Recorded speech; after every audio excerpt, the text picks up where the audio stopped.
Hello बच्चों। तो हम लोग जो डिस्कशन कर रहे हैं वो हम लोग कर रहे हैं रीनीट।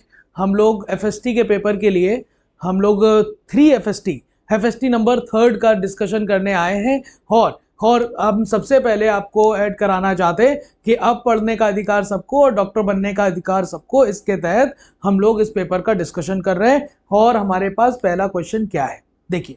तो पहले क्वेश्चन में सबसे पहले आपको क्वेश्चन क्या है, तो देखो लिखा हुआ chromosome are move to spindle equator. तो आपको ये बात पता होनी चाहिए और पता होगी भी कि आपको स्पिंडल इक्वेटर पर क्रोमोसोम का अरेंजमेंट कहाँ होता है, मेटाफेज में होता है। कहाँ होता है बेटा, मेटाफेज में होता है। तो ए का आंसर क्या हो जाएगा, सेकंड हो जाएगा। दूसरी बात, आपके पास लिखा है सेंट्रोमियर की स्प्लिटिंग कहाँ होती है, तो सेंट्रोमियर की स्प्लिटिंग होती है एनाफेज में। कहाँ होती है बेटा, एनाफेज में। तभी सिस्टर क्रोमैटिड्स अपोजिट पोल पर बढ़ना शुरू करते हैं। तो ये हो जाएगा फर्स्ट। फिर पेयरिंग ऑफ होमोलॉगस क्रोमोसोम, ये साइनेप्सिस कहलाता है और ये काम होता है जाइगोटीन में। आंसर हो जाएगा 4। और chromo crossing over between homologous chromosome आपको होगा कहां पर, आपके पैकाइटीन में। तो ये हो जाएगा 3rd। तो मैचिंग मिलाइए, सेकंड फर्स्ट, 4 3rd। आंसर आपके पास फर्स्ट बन जाएगा इजीली। ठीक है बेटा, चलिए अगले क्वेश्चन की तरफ पढ़ते हैं। और अगला क्वेश्चन आपके पास क्या है, तो अगला क्वेश्चन हम लोग चल रहे हैं, अगला क्वेश्चन देखते हैं। अगला क्वेश्चन है आपके पास ये, देखिए देखिए क्या लिखा हुआ है कि given below two statement human breathing involves 2 stages, जिसमें पहली स्टेज है इंस्पायरेशन और दूसरा है एक्सपायरेशन। यस, हमने कहा एयर को अंदर लेना इंस्पायरेशन, एयर को बाहर निकालना एक्सपायरेशन, यही तो आता है ब्रीदिंग में। तो स्टेटमेंट 1 ठीक है। और एक्सटर्नल इंटरकॉस्टल मसल इन्वॉल्व होती है ब्रीदिंग में, और ब्रीदिंग के कौन से स्टेप में, तो एक्सटर्नल इंटरकॉस्टल मसल इंस्पायरेशन में इन्वॉल्व होती है। किस में इन्वॉल्व होती है, इंस्पायरेशन में, वो भी नॉर्मल ब्रीदिंग के दौरान। तो आपके पास दोनों स्टेटमेंट सही है। आंसर आपके पास क्या बन जाएगा, 4 बन जाएगा। देखिए बोथ स्टेटमेंट्स, हम बोथ 1 और 2 आर करेक्ट। आंसर हम चलते हैं तीसरे की तरफ। देखिए क्या लिखा हुआ है, लिखा हुआ है the incomplete double circulation present in human. तो ह्यूमन में तो भाई साहब डबल सर्कुलेशन होता है, लेकिन वो कंप्लीट होता है, ये वाली बात तो गलत हो गई। और लिखा हुआ incomplete double circulation present in frog, incomplete double circulation present in frog, ये बात सही है। तो फ्रॉग में तो इनकम्प्लीट होता है क्योंकि वेंट्रिकल एक ही है और उसमें मिक्सिंग ऑफ ब्लड आपको देखने को मिलेगा। अगर ऐसा सर्कुलेशन जिसमें मिक्सिंग ऑफ ब्लड देखने को मिलता है तो उसे हम इनकम्प्लीट डबल सर्कुलेशन बोलते हैं। तो एक स्टेटमेंट इसमें सही है और दूसरा गलत है। तो आप बताइए कि क्या बनेगा, तो आंसर आपके पास 103 का 3rd बन जाना चाहिए, 103 का 3rd बन जाना चाहिए। कोई प्रॉब्लम मेरे हिसाब से तो नहीं।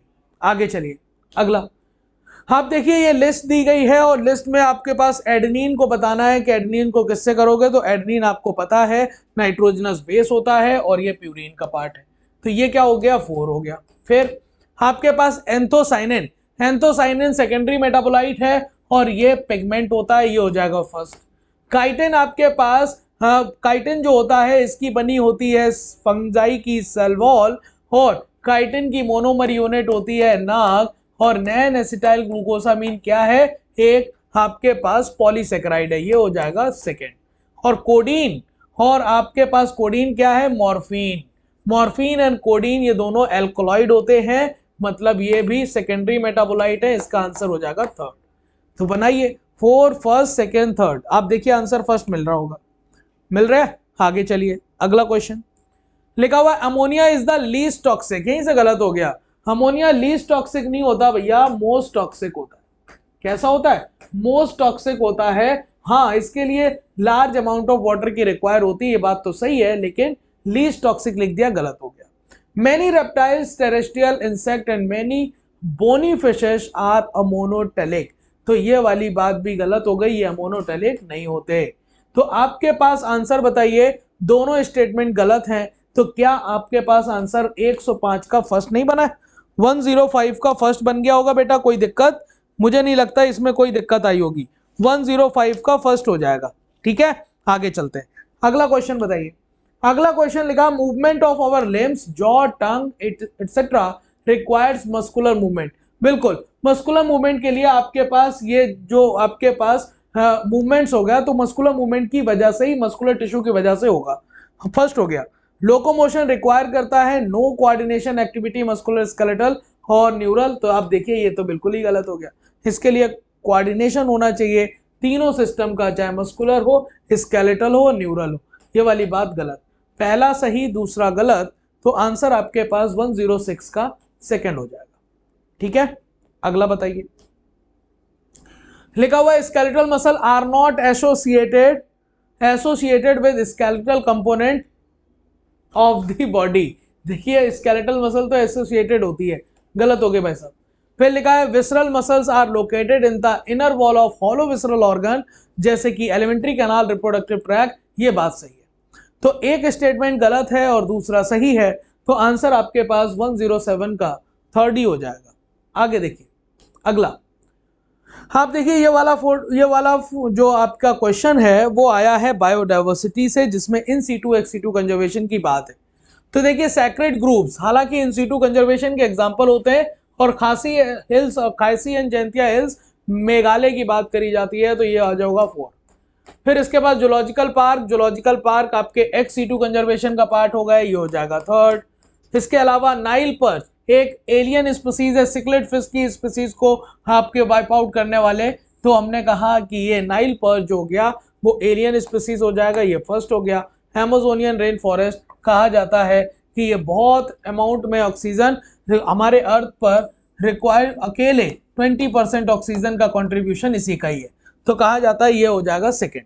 तो ये आपके पास मैचिंग मिलाइए, मैचिंग आपके पास 4th 3rd 1st 2nd आ जाएगी, ये हो जाएगा फर्स्ट। देखिए ठीक है, आगे चलिए अगला। आपके पास लिखा हुआ assertion in 5 kingdom classification chlorella and chlamydomonas are placed in kingdom protista. बिल्कुल बात सही है, और आपको पता है कि जब अर्लियर क्लासिफिकेशन मतलब लीनियस के 2 किंगडम क्लासिफिकेशन की बात की जाती है, तो इन दोनों को कहां रख दिया गया था, इन दोनों को प्लांटी में रखा गया था। समझ पा रहे हैं कि नहीं? अब इन्हें कहां रखा गया, किंगडम प्रोटिस्टा में। फिर लिखा chlorella and chlamydomonas are multicellular eukaryote, reason में लिखा हुआ है, तो भाई साहब ये मल्टीसेलुलर नहीं होते, ये तो यूनिसेलुलर होते हैं, ये वाली बात गलत। असर्शन सही, रीजन गलत, आपके पास सेकंड ऑप्शन बनेगा। 109 का आंसर क्या आ जाएगा, 109 का आंसर बनेगा सेकंड। अगला देखिए 109 second. Which is incorrect match, आपको इनकरेक्ट मैच निकालना है ग्लैंडुलर एपिथेलियम, तो वो आपके पास ग्लोबुलेट सेल आ जाएंगी, ये आपके पास यूनिसेलुलर ग्लैंड का एग्जांपल है। एक्सोक्राइन ग्लैंड विद डक्ट, ये बात सही है, एक्सोक्राइन ग्लैंड में डक्ट होती है, इसका सिक्रीशन टारगेट सेल्स तक या टारगेट तक पहुंचाया जाता है वाया द डक्ट, जैसे कि सलाइवरी ग्लैंड, मेमरी ग्लैंड्स, जैसे कि आपके पास स्वेट ग्लैंड्स है ना, सलाइवरी ग्लैंड्स, तो ये वाली बात हो गई। एंडोक्राइन ग्लैंड विद डक्ट लिखा हुआ है, नहीं, ये डक्ट लेस होती है, डक्ट लेस होती है, इनका सिक्रीशन पहले ब्लड में आता है फिर टारगेट तक पहुंचता है, और एंडोक्राइन ग्लैंड से हार्मोन निकलते हैं। हार्मोनल ग्लैंड जो होती हैं एंडोक्राइन होती हैं, जिनमें डक्ट नहीं पाई जाती, और कंपाउंड एपिथेलियम में आपके पास स्किन आती है। ठीक है, गलत जवाब आपके पास थर्ड बना है। आगे अगला लिखा हुआ है कि which is the correct statement regarding cockroach, cockroach के रिगार्डिंग गलत सही स्टेटमेंट बताना है। देखिए रिगार्डिंग कॉकरोच, हेपेटिक सिका में सिका के नंबर 6 से 8 होते हैं, और ये डाइजेशन में हेल्प करती है, ये बात सही है, और ये फोर गट और मिड गट के जंक्शन पे पाई जाती है। गिजर्ड को हम प्रोवेंटिकुलस कहते हैं, लेकिन ये गोनापोफाइसिस लिखा है, गलत है। हाइंड गट नैरो होता है मिड गट से, ये भी बात गलत है, ब्रॉडर होता है। और स्पाइरिकल हेल्प करते हैं रेस्पिरेशन में, ये बात सही है। कितनी बातें सही आई हैं, तो ए और डी, आंसर थर्ड बन जाएगा। आंसर क्या बन जाएगा, थर्ड। चलिए आगे देखिए असर्शन में क्या लिखा है, मेंबर्स ऑफ कॉन्ट्रिक्टिस स्विम करते हैं कॉन्स्टेंटली अवॉइड सिंकिंग, तो ये बात बिल्कुल सही है कि भैया डूबने से बचने के लिए जो कार्टिलेजिनस फिश होती हैं उन्हें लगातार क्या करना पड़ता है, लगातार स्विम करना पड़ता है, बिकॉज उनके पास एयर ब्लैडर एब्सेंट होते हैं। देखिए रीजन में क्या लिखा है, in member of contractile air bladder are present, ये वाली बात गलत, एयर ब्लैडर तो इनमें नहीं पाए जाते, तभी तो डायरेक्ट कॉन्स्टेंटली स्विम कर रहे हैं, इसका मतलब असर्शन सही है, रीजन गलत है, आंसर आपके पास सेकंड बन जाएगा। ओके अगला क्वेश्चन है हमारे पास, देखिए मैचिंग है, और इसमें आपको देखिए digestive system with one opening, अगर डाइजेस्टिव सिस्टम मतलब एलिमेंट्री कैनाल में 1 ओपनिंग होती है, ऐसे बॉडी प्लान को हम ब्लाइंड सेक कहते हैं और ऐसा सिस्टम इनकम्प्लीट कहलाता है। ये वाली बात ए का क्या हो जाएगा, थर्ड हो जाएगा। अगर डाइजेस्टिव सिस्टम में दोनों ओपनिंग प्रेजेंट होती हैं तो ऐसे बॉडी प्लान को ट्यूब विद इन ट्यूब कहा जाता है और ये डाइजेस्टिव सिस्टम कंप्लीट कहलाया जाएगा। फिर इसके बाद क्लोज्ड ब्लड वैस्कुलर सिस्टम आपके पास तभी होगा जब ब्लड वेसल्स पाई जाएंगी, है ना। हालांकि लार्ज ब्लड वेसल्स तो ओपन सर्कुलेटरी सिस्टम में भी होता है, लेकिन ब्लड वेसल्स मेनली आपको देखने को क्लोज सर्कुलेटरी सिस्टम में मिलेगा, ये हो जाएगा सेकेंड। और ओपन वेस्कुलर सिस्टम आपके पास साइनस या कैविटी में चैम्बर में ब्लड भरा रहता है, तो आपके पास फर्स्ट हो जाएगा। तो इस तरह से third, fourth, second, first, answer आपके पास फर्स्ट बन जाएगा। 113 अगला देखिए। अगला आपके पास मॉर्फोलॉजी से क्वेश्चन है, पूछ रहा है पॉलीएडल्फस। बेटा पॉलीएडल्फस कंडीशन आपको पता होगी कि जब फिलामेंट फ्यूज होकर बंडल बनाते हैं, एक बंडल बनाएगा तो मोनोएडल्फस, एग्जांपल चाइना रोज है। जब आपके दो बंडल बनेंगे डाइएडल्फस, एग्जांपल पी या बीन मतलब फेबेसी, और कई सारे बंडल बनाएंगे तो पॉलीएडल्फस, एग्जांपल सिट्रस होता है। ये आपके पास ए का क्या हो जाएगा, सेकेंड। एपीपेटलस कंडीशन, जब एंड्रोशियम पेटल पर फ्यूज हो, पेटल के साथ फ्यूज हो, तो ऐसा आपको ब्रिंजल मतलब सोलेनेसी में देखने को मिल जाएगा। एपीफिलस कंडीशन, जब ये एंड्रोशियम मतलब स्टैमेन फ्यूज हो किसके साथ, पैरियंथ के साथ मतलब टैपल के साथ, तो उस कंडीशन को एपीफिलस कहते हैं। ये आंसर आपके पास थर्ड हो गया। और पेरिगाइनस मतलब हाफ इंफीरियर ओवरी, पियर, प्लम, पीच, ये आपके एग्जांपल होगा, ये 4 हो गया, डी का 4 आंसर। तो इस तरह से आपके पास second, first, third, fourth, second, first, third, fourth, ये आपके पास फर्स्ट ऑप्शन यहां पर भी बना है। 114 का 1 हो गया। आगे देखिए, लिखा हुआ विच of the following pair correctly match, कौन से पेयर करेक्टली मैच हैं। तो इसमें देखिए सबसे पहले स्क्वैमस एपिथेलियम। स्क्वैमस एपिथेलियम की बात करी जाए डक्ट ऑफ ग्लैंड्स, तो squamous epithelium duct of glands में नहीं पाई जाएगी। क्यूबॉइडल एपिथेलियम लिखा हुआ blood vessel and air sac, बिल्कुल नहीं, इसमें तो सिंपल स्क्वैमस पाई जाएगी। Ciliated epithelium bronchioles of Fallopian tube में पाई जाती है, ये बात सही है, आंसर आपके पास थर्ड बनेगा।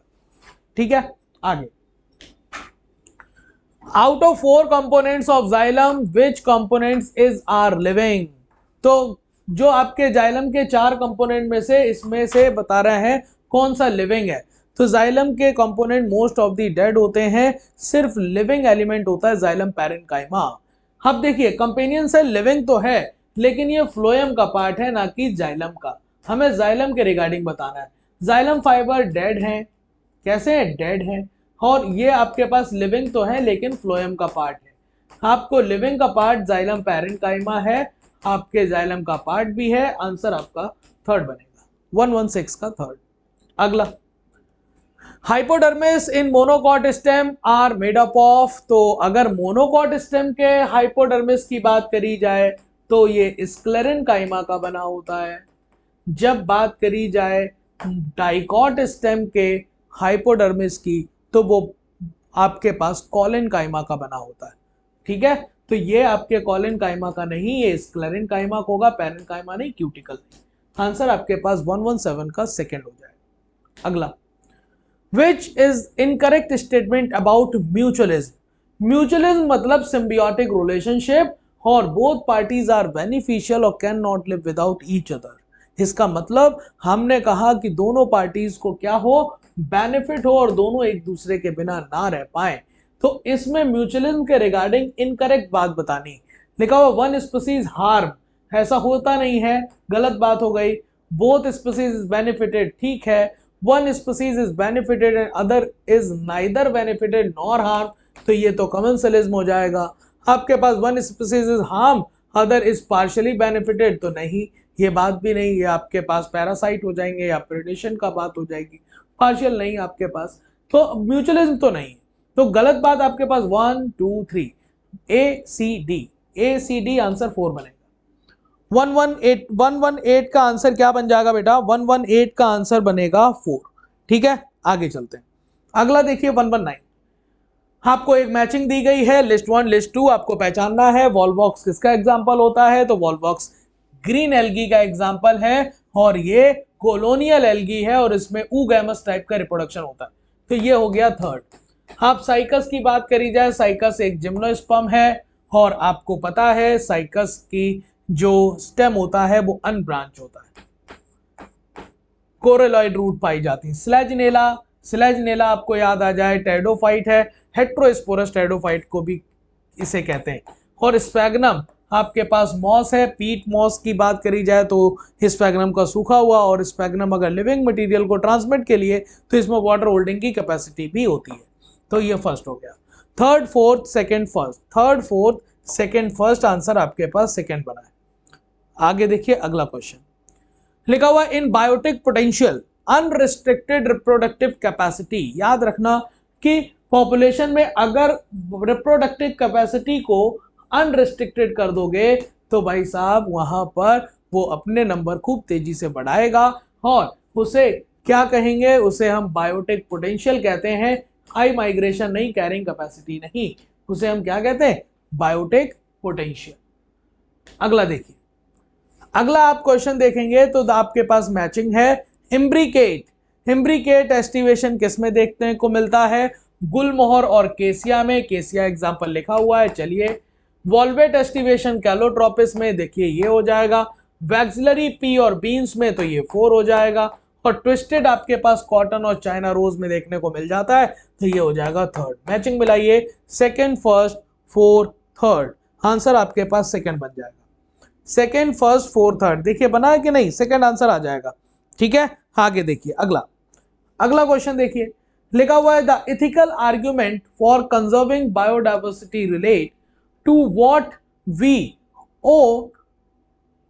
owe to millions of plant, animals and microbe species with whom we share this planet। तो आपको पता है कि भाई बायोडाइवर्सिटी का कंजर्वेशन क्यों करें, उस बात में लिखा हुआ है कि एक है आपके डायरेक्ट फायदे, एक है इनडायरेक्ट फायदे, एक है नैरो यूटिलिटेरियन, एक है ब्रॉडली यूटिलिटेरियन, एक है इथिकल। हमें जो मिला है नेचर से वो अपने आने वाले जनरेशन्स को देकर जाएं। तो यही लाइन आपके पास एथिकल आर्ग्यूमेंट्स है जो बायोडाइवर्सिटी के कंजर्वेशन की बात करते हैं, ये बात सही है। फिर लिखा है स्टेटमेंट में, फिलोसफिकली और spiritually we need to realize that every species has intrinsic value even if it may not be of a current of any economic value to us। तो कह रहे हैं कि भैया अगर मैं फिलोसफिकली या फिर स्पिरिचुअली देखें तो हर एक स्पीसीज की अपनी एक इंट्रिंसिक वैल्यू है, हर एक स्पीसीज की अपनी एक इंपॉर्टेंस है जो इस इकोसिस्टम को बनाए हुए।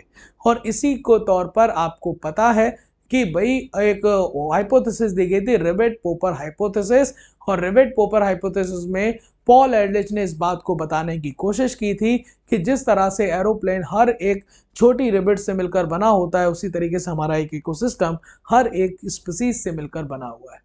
अगर उसमें से रिवेट्स अगर एरोप्लेन से गायब होती रहेंगी तो एक टाइम आएगा जिससे एरोप्लेन डिस्टर्ब हो जाएगा। उसी तरीके से हर स्पीसीज की अपनी एक वैल्यू है, अगर वो हर टाइम टू टाइम अगर वो एक्सटिंक्ट होती गई तो हमारा इकोसिस्टम भी गड़बड़ यानी कि हम कहें डिस्ट्रॉय हो सकता है।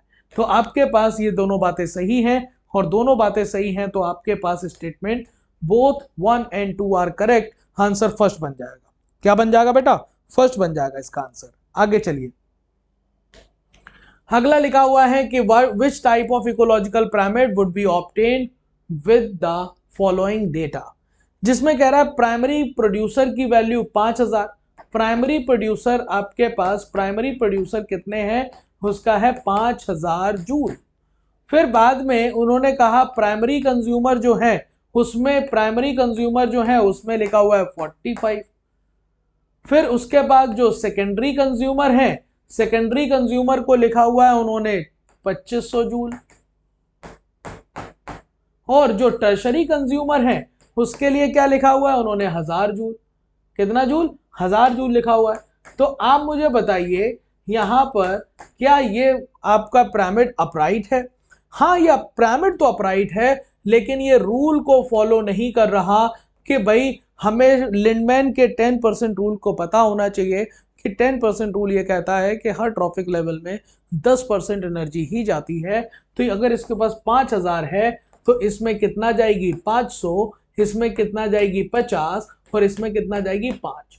तो आपके पास ये इस तरह से एनर्जी जा रही है, ये प्रिडिक्ट ही, ये बात पॉसिबल ही नहीं है एनर्जी के केस में।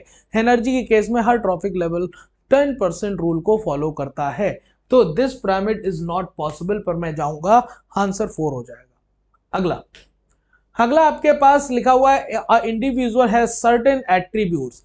इंडिविजुअल के कुछ सर्टेन एट्रीब्यूट्स होते हैं, हालांकि ऐसे एट्रीब्यूट्स आपके पॉपुलेशन के भी होते हैं, लेकिन यहाँ पर इंडिविजुअल लिखा हुआ है। इंडिविजुअल लेवल पर हम मेल की बात करते हैं, फीमेल की बात करते हैं, लेकिन पॉपुलेशन में हम सेक्स रेशियो की बात करते हैं। जब मैं इंडिविजुअल लेवल की बात करते हैं तो बर्थ और डेथ की बात करते हैं, है ना। तो अगर मैं बात करूं कि in the case of population attributes तो हम बर्थ रेट और डेथ रेट की बात करते हैं। तो यहाँ पर डेथ और बर्थ सही है, ये तीनों जो हैं वो आपके पास इंडिविजुअल के एट्रीब्यूट्स नहीं है, ये पॉपुलेशन के एट्रीब्यूट्स हैं। किसके हैं? पॉपुलेशन के एट्रीब्यूट्स हैं। इस तरह से आपके पास ए और बी सही है, आंसर आपके पास फर्स्ट बन जाएगा। इंडिविजुअल के एट्रीब्यूट्स पूछ रहा है 124 का फर्स्ट। आगे देखिए अगला क्वेश्चन। अकॉर्डिंग टू IUCN की लिस्ट में बताया गया है कि extinction of plant species has been. तो प्लांट स्पीसीज कितनी एक्सटिंक्ट हुई हैं, इसके बारे में बात तुमसे पूछना चाह रहा है। तो आप मुझे बताइए कि भैया, आप मुझे बताइए कि क्या आंसर बनेगा कि 125 में कितने स्पीसीज में प्लांट्स की बात करी जाए तो कितना होगा। तो प्लांट्स के लेकर बात करी जाए तो प्लांट्स को लेकर हम बात करते हैं तो वो आंसर आता है 87। क्या आता है? 87 आता है। आंसर आपके पास 125 का थर्ड बन जाएगा, जिसमें आपको पता है कि आउट ऑफ 784 स्पीसीज 338 वर्टिब्रेट की हैं, 359 इनवर्टिब्रेट्स की हैं और 87 प्लांट्स हैं इन लास्ट 500 ईयर्स। आगे देखिए, एविल क्वाड्रेट टर्म कहा जाता है कि बायोडायवर्सिटी लॉस का मेन कारण क्या है, तो उसे को हम कहते हैं इविल क्वाड्रेट, जिसमें ओवर एक्सप्लॉइटेशन है, को एक्सटिंक्शन है, हैबिटाट लॉस और फ्रेगमेंटेशन भी है। आंसर आपके पास 4 बनेगा। आगे लिखा हुआ है पेक्टोरल गर्डल। पेक्टोरल गर्डल आपको पता है ईच हाफ बना होता है उसमें एक क्लेविकल और एक स्कैपुला से, तो पूरा पेक्टोरल गर्डल में 2 स्कैपुला और 2 क्लेविकल हो जाएंगे। आंसर आपके पास सेकंड बनेगा। अगला देखिए, अगला आपके पास which one of the following is correct match. Male के केस में ट्यूबेक्टमी नहीं होती, करेक्ट बताना है। फीमेल के केस में वैसेक्टमी नहीं होती, और जिफ्ट और गिफ्ट आपके पास असिस्टेड रिप्रोडक्टिव टेक्नोलॉजी में आते हैं। जिफ्ट का मतलब जाइगोट इंट्राफैलोपियन ट्रांसफर है, जिसमें अप टू 8 ब्लास्टोमियर के जाइगोट को या एम्ब्रियो को हम ट्रांसफर करते हैं। यहाँ पर गिफ्ट में आपके पास ये आपके गैमेट ट्रांसफर टेक्निक है, इसमें हम ओवा या फिर sperm, in the case of ओवा की बात करें तो ओवा को हम फीमेल बॉडी में ट्रांसफर करते हैं, वो गिफ्ट कहलाता है, गैमीट इंट्राफैलोपियन ट्रांसफर। आंसर आपके पास थर्ड हो जाएगा। अगला देखिए, how many matchings are incorrect. Incorrect matching निकालनी है, तो इनकरेक्ट मैचिंग में लिखा हुआ नॉन मेडिकेटेड आईडीज में प्रोजेस्टासाइड बिल्कुल गलत है, ये हार्मोन रिलीजिंग होती है। आपके नॉन मेडिकेटेड में तो लिपेज लूप आते हैं। कॉपर रिलीजिंग आयोडीज में लिपेज लूप लिखा है बिल्कुल गलत, copper T, copper 7, Multiload 375 copper releasing IUDs होते हैं। हार्मोन रिलीजिंग आयोडीज में मल्टीलोड 375 लिखा है, नहीं LNG20 और प्रोजेस्टासाइड होते हैं। और आयोडीज इमरजेंसी कॉन्ट्रासेप्टिव पिल्स के तौर पर काम नहीं होती। हमने कहा इसमें चारों के चारों गलत ही है, चारों के चारों इसमें क्या है? गलत है। 130 देखिए, 130 पर चलते हैं और 130 का आंसर देखिए क्या लिखा हुआ है, द एक्सेजरेटेड मतलब बड़ा चढ़ा response of the immune system to certain antigen present in the environment is called. हमारे बॉडी का जो इम्यून सिस्टम है किसी खास जगह पर, किसी भी जगह पर जाकर अगर बड़ा चढ़ा रिस्पॉन्स शो करे, एक्सेजरेटेड अगर रिस्पॉन्स शो करे, तो ये हमारे पास इम्यूनिटी नहीं, पैसिव इम्यूनिटी नहीं, इन्नेट नहीं, एलर्जी कहलाता है। और इस एलर्जी के दौरान बताइए कौन सी एंटीबॉडी? IgE। और बताइए कौन से ग्रैनुलोसाइड? तो योसिनोफिल्स। योसिनोफिल्स के नंबर बढ़ जाते हैं। कौन से? योसिनोफिल्स के नंबर बढ़ जाते हैं। आगे लिखा हुआ है satellite DNA is important because. Satellite DNA आपको पता है कि भैया आपको transcriptionally inactive DNA, satellite DNA जिसमें बेसों का रेपिटेटिव सीक्वेंस होता है, और इसी को हम कहते हैं कि ये पीढ़ी दर पीढ़ी आगे बढ़ता है, क्योंकि ये किसी तरीके के कोड मतलब जीन या फिर प्रोटीन नहीं बनाता।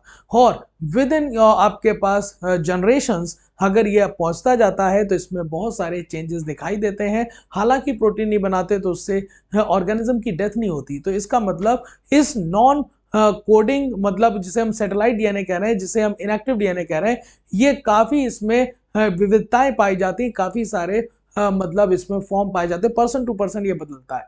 तो इसी को कहते हैं डिग्री ऑफ पॉलीमॉर्फिज्म। तो आपके does not code any protein and same in all member, same नहीं होता, इसलिए ये बात गलत है। Codes for enzyme needed replication गलत है। Code for protein needed in cell cycle नहीं। Shows high degree of polymorphism in population and also the same degree of polymorphism in an individual which heritable from parents to children. ये बात बिल्कुल सही है, बहुत बढ़िया क्वेश्चन था ये। आंसर अगला देखिए, लिखा which is the correct statement for prokaryotic genetic material. Prokaryotic genetic material के रिगार्डिंग हमें बात करनी है। बोथ डीएनए और स्टोन है, डीएनए तो होता है, स्टोन नहीं होता। आइदर डीएनए और स्टोन, डीएनए क्या थे, या तो डीएनए होता है या स्टोन होता है। तो आपके पास बताइए, आइदर डीएनए और आइदर स्टोन, या तो डीएनए होता है या स्टोन होता है। स्टोन तो होती ही नहीं है भाई साहब। फिर बाद में बोथ डीएनए एंड स्टोन, तो स्टोन होती ही नहीं। Both DNA and stone absent, DNA तो होता है, स्टोन नहीं होती। But DNA but no stone.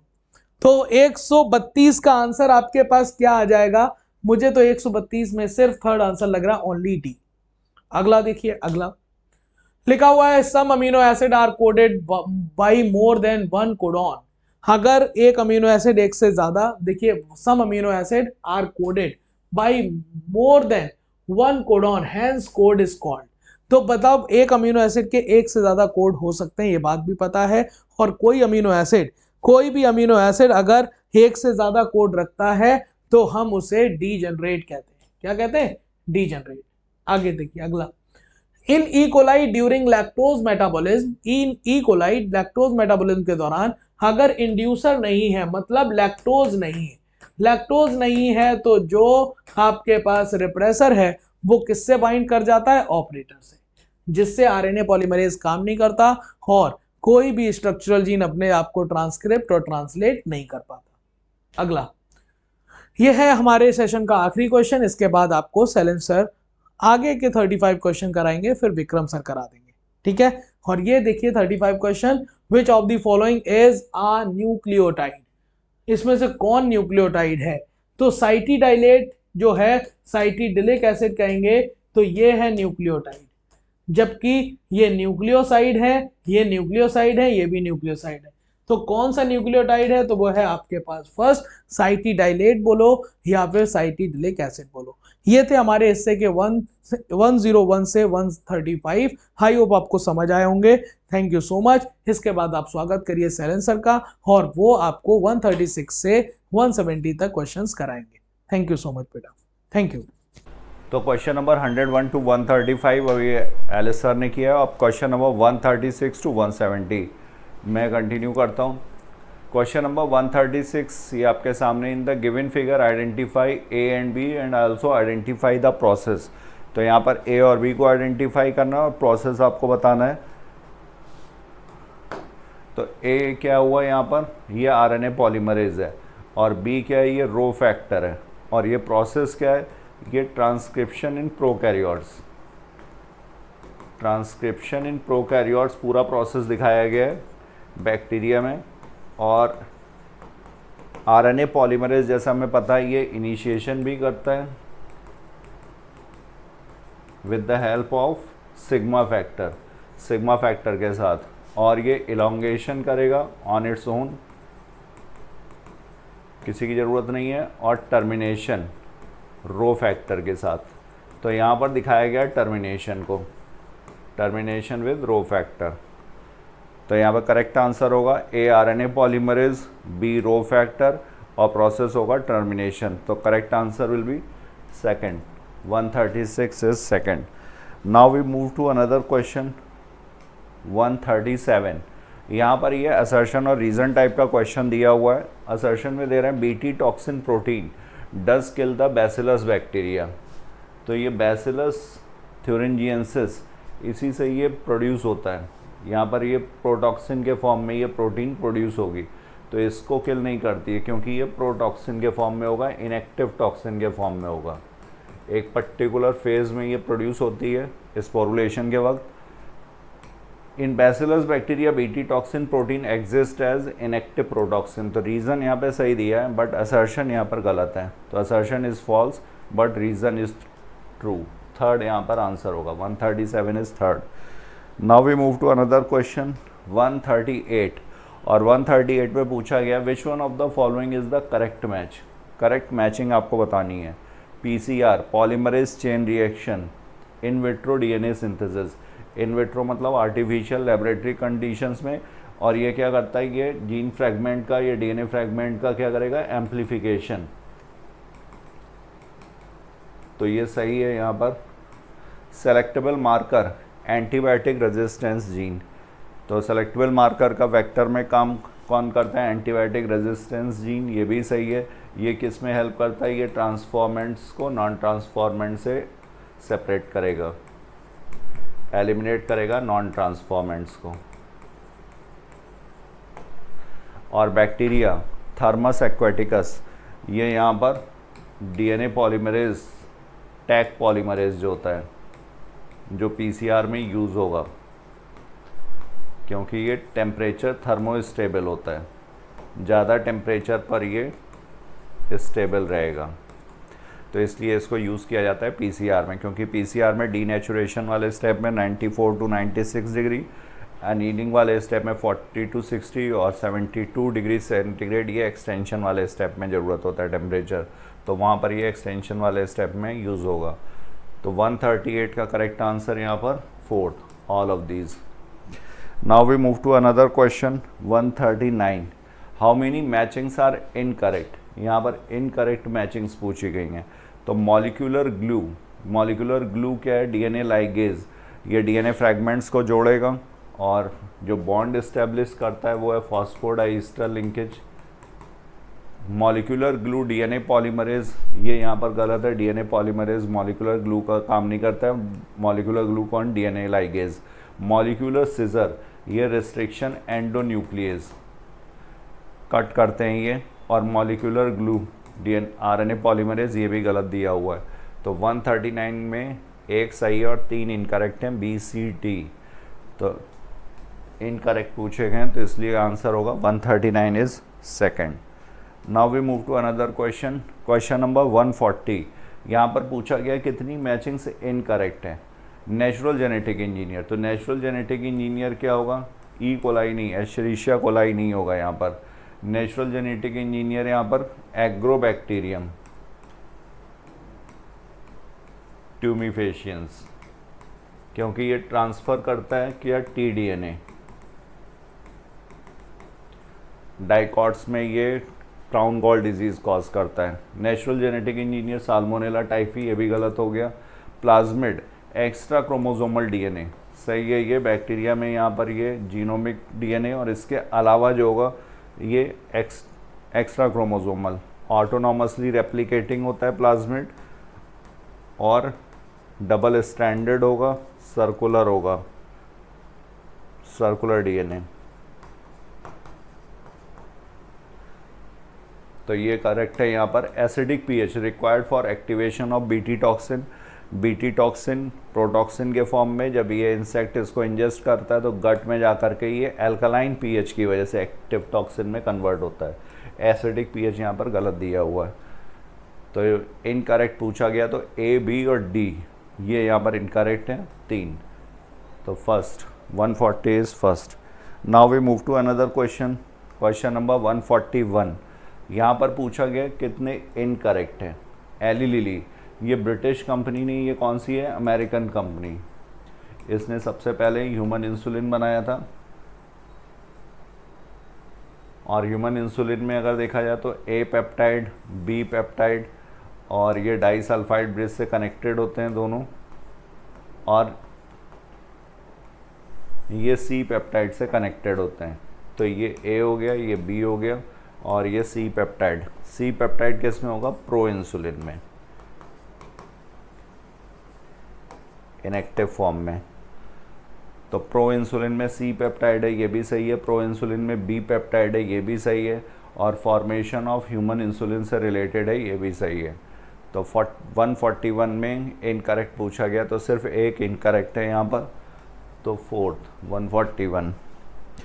Now we move to another question 142 statement type का question. Animals that have had their DNA manipulated, animals जिनका डीएनए के साथ मैनिपुलेशन किया गया है, टू किस लिए, to possess and express an extra gene. इसमें क्या इंट्रोड्यूस कर दिया गया, फॉरेन जीन इंट्रोड्यूस कर दी गई है, तो इनको क्या बोलते हैं, ट्रांसजेनिक एनिमल्स। तो ये एकदम सही है। Transgenic animals are type of genetic modified organism. तो presence of pathogen is normally suspected only when the pathogen has produced a disease symptom, ये भी सही है। Presence of pathogen is normally suspected only when the pathogen has produced a disease symptoms. यहाँ पर conventional जो methods हैं, blood test, urine test, ये conventional diagnostic methods, इनके द्वारा जब पैथोजन का अमाउंट काफ़ी ज़्यादा होगा तब इसको डिटेक्ट किया जा सकता है। लेकिन अर्ली कंडीशन में अगर डिटेक्ट करना हो तो मॉलिक्यूलर डायग्नोसिस में जैसे PCR, एलाइजा, इसकी हेल्प ली जाएगी, क्योंकि वहाँ पर पैथोजन का कॉन्सेंट्रेशन काफ़ी कम होगा, अमाउंट काफ़ी कम होगा, तो उसमें ये हेल्प करेगा। तो ये स्टेटमेंट यहाँ पर सही है। स्टेटमेंट 1 भी सही है और स्टेटमेंट 2 भी सही है, तो both statement 1 and statement 2 are correct. 142 is fourth. Now we move to another question 143। Given below are two statements in downstream processing, strict quality control testing for each product is also required। तो सही है, quality control होना चाहिए for each product.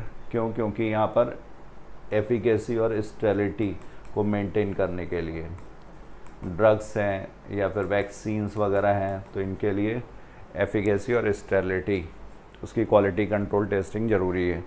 Downstream processing and quality control testing vary from product to product. तो downstream processing जब हमारा biosynthetic phase complete हो जाएगा, प्रोडक्ट बनेगा, फिर प्रोडक्ट टू प्रोडक्ट ये वेरी करेगा डाउनस्ट्रीम प्रोसेसिंग। जैसे अगर सपोज़ वैक्सीन बना या फूड प्रोडक्ट्स हैं, तो उनके लिए अलग अलग प्रोसेस यूज़ किए जाएंगे। तो ये भी स्टेटमेंट सही है। तो यहाँ पर 143 का भी करेक्ट आंसर होगा। Both statement 1 and statement 2 are correct. Now we move to another question 144. Given below are two statements.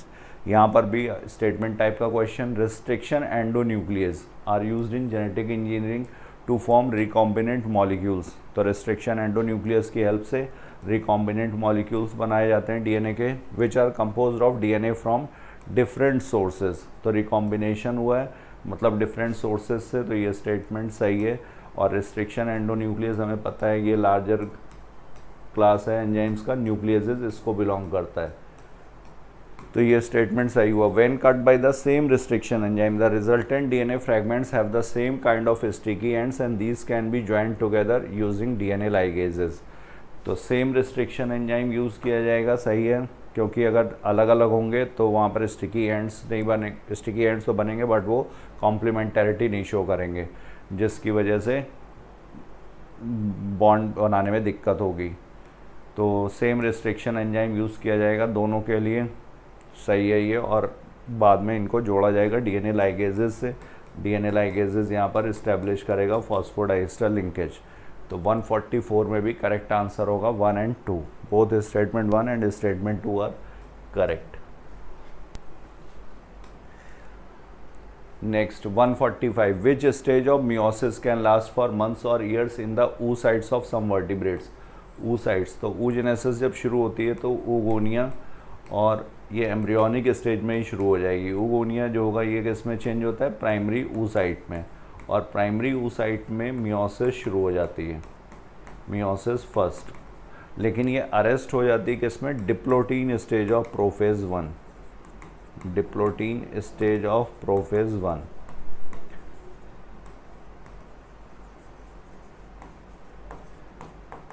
और ये कंप्लीट कब होती है, just prior to ovulation, just prior to ovulation.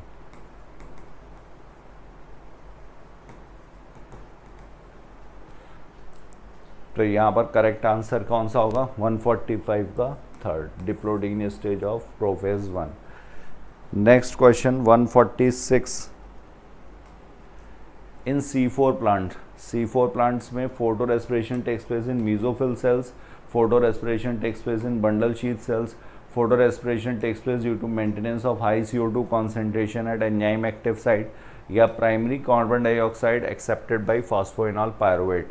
तो C4 प्लांट्स में फोटो रेस्पिरेशन होता ही नहीं है, तो ये सारे यहाँ पे गलत हो गए। Primary carbon dioxide accepted by phosphoenol pyruvate, और ये किस में होगा? मीजोफिल सेल्स में प्रेजेंट होगा। यहाँ पर कार्बन डाइऑक्साइड को फॉस्फोइनॉल पायरुवेट एक्सेप्ट करेगा, ये बाइकार्बोनेट के फॉर्म में अंदर प्रेजेंट होगी, और इसके बाद बनेगा ऑक्सैलो एसिटिक एसिड, और ये फर्स्ट प्रोडक्ट है जो 4 कार्बन वाला है C4 साइकिल में, इसीलिए इसे C4 प्लांट्स बोला जाएगा। ऑक्सैलो एसिटिक एसिड फिर बंडल शीथ सेल्स में ट्रांसफ़र होगा, और ये किस में कन्वर्ट होगा? पहले ये aspartic malic acid and aspartic acid.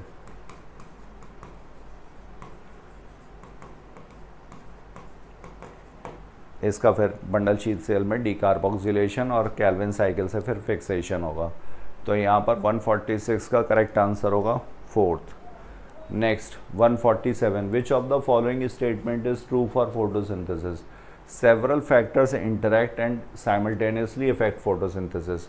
तो यहाँ सही है, कई सारे फैक्टर्स होते हैं, external factors, internal factors, light intensity, carbon dioxide, ये सब। तो usually one factor is the major cause and limit the rate, ये भी सही है। कई सारे फैक्टर्स किसी बायोकेमिकल प्रोसेस को अगर रेगुलेट कर रहे हैं तो उनमें से जिस फैक्टर का कॉन्सेंट्रेशन सबसे कम होगा या सब ऑप्टिमल लेवल पर होगा वो डिसाइडिंग फैक्टर होता है, वो रेट डिसाइडिंग फैक्टर होता है। तो ये स्टेटमेंट भी सही है, और ये लॉ ऑफ लिमिटिंग फैक्टर, और किसका था? ये ब्लैकमैन। तो all of these are true. 147 का करेक्ट आंसर होगा fourth. Now we move to another question 148, which of the following statement is not true about bundle sheath cells of maize? तो मेज कैसा प्लांट है? ये C4 प्लांट है। They have numerous chloroplast, intercellular spaces present, their walls are not impervious to gaseous exchange, their walls are thick। तो bundle sheath sales कहाँ पर? ये जो वैस्कुलर बंडल होगा इसके चारों तरफ ये जो सेल्स हैं ये बंडल शीथ सेल्स, और ये रिंग के फॉर्म में अरेंज होती हैं, इसीलिए इसे क्रेन्स एनाटमी बोला जाएगा। मीजोफिल सेल्स जो होंगी वो भी रिंग के फॉर्म में होंगी। तो they have numerous chloroplast, bundle sheath sales में ए ग्रैनल क्लोरोप्लास्ट होता है, ग्रेना एब्सेंट होगा, ए ग्रैनल क्लोरोप्लास्ट। और ये कैसे होंगे? नंबर में काफ़ी ज़्यादा होते हैं। इंटरसेलुलर स्पेसेस यहाँ पर एब्सेंट होंगी, इंटरसेलुलर स्पेसेस एब्सेंट, और their walls are impervious to gaseous exchange. Not यहाँ पर गलत दिया हुआ है क्योंकि यहाँ पर कार्बन डाइऑक्साइड का कॉन्सेंट्रेशन बढ़ाना है, ऑक्सीजन को मिनिमम रखना है। तो कार्बन डाइऑक्साइड कॉन्सेंट्रेशन बढ़ाने के लिए ये इम्परवियस होती है गैसियस एक्सचेंज के लिए, ऑक्सीजन वगैरह इसमें अंदर एंटर नहीं कर पाएगी। वॉल्स इसीलिए कैसी होंगी? थिक होंगी। तो पूछा गया था नॉट ट्रू, तो नॉट ट्रू यहाँ पर कौन सा होगा? थर्ड। नेक्स्ट क्वेश्चन 149 में देखा जाए तो ये क्या दिखा रहे हैं? इनकरेक्ट ऑप्शन पूछा गया है फॉर द गिवन डायग्राम। तो ये डायग्राम किसका है? डाइकॉट एम्ब्रियो का। और ये क्या है? ये यहाँ पर कॉटिलिडन्स दिखाए गए हैं, तो दो कॉटिलिडन्स हैं, तो ये क्या हो गया? डाइकॉट। और ये क्या है? ये प्लीम्यूल हो गया, ये रूट कैप, ये रेडिकल, और ये हाइपोकॉटाइल। कॉटिलिडन के नीचे वाला जो पोर्शन होगा वो हाइपोकॉटाइल। तो ये क्या हुआ? False fruit, typical monocot embryo, LS of an embryo of Cycas, या ऑल ऑफ दीज। इनकरेक्ट पूछा गया है, तो इनकरेक्ट में ये सारे ही यहाँ पर इनकरेक्ट हैं। ये डायग्राम किसका है? डाइकॉट एम्ब्रियो का। Next question, question number 150, which one of the following is incorrect match? यहाँ पर इनकरेक्ट मैच पूछा गया है।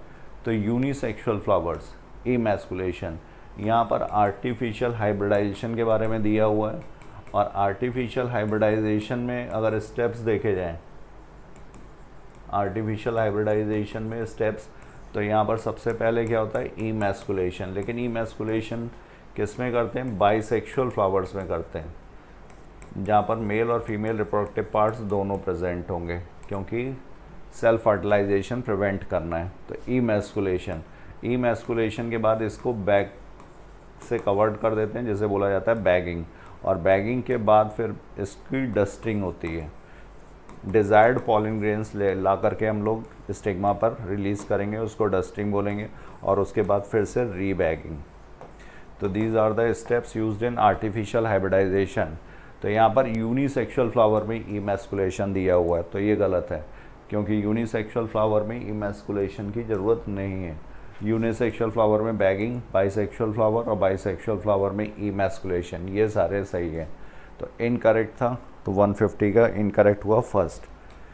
Next, which one of the following is not a important goal of HGP। HGP मतलब human genome project, और ये कैसा था, मेगा प्रोजेक्ट था, काफ़ी ज़्यादा खर्चा था, काफ़ी लार्ज स्केल पर था, तो इसको ह्यूमन जीनोम प्रोजेक्ट। और यहाँ पर identify all the approximately 20 to 25,000 genes in human DNA, सही है। Determine the sequence of 5 billion chemical bases. तो जीनोम की अगर बात की जाए तो लगभग यहाँ पर 3 बिलियन, 3 × 10⁹ इतने बेस पेयर्स हैं, या अगर एग्जैक्ट देखा जाए तो 3.3 × 10⁹ बेस पेयर्स। तो 5 बिलियन यहाँ पर इनकरेक्ट दिया हुआ है। Store this information in databases, जो इन्फॉर्मेशन है उसको डेटाबेस के फॉर्म में स्टोर करना। Improve tools for data analysis, तो ये सारे इसके गोल हैं, but second is not the goal. तो 151 का करेक्ट आंसर हो जाएगा second. Now we move to another question 152। Which of the following statements are true. यहाँ पर कौन कौन से स्टेटमेंट सही हैं।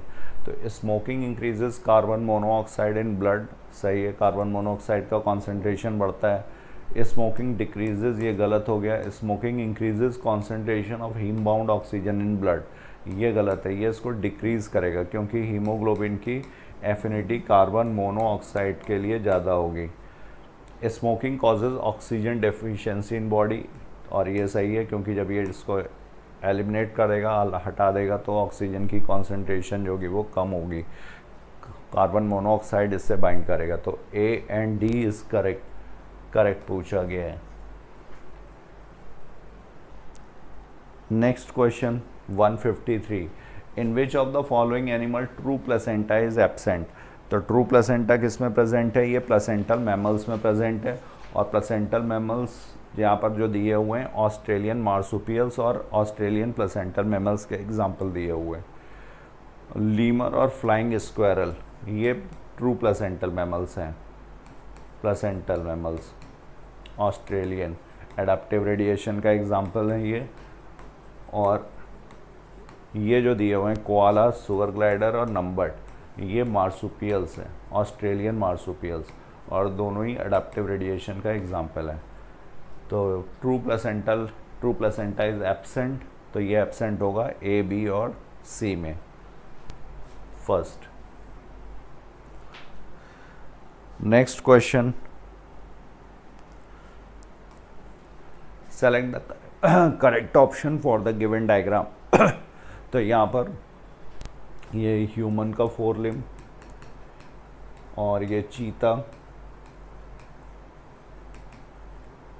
ये वेल, और ये बैट।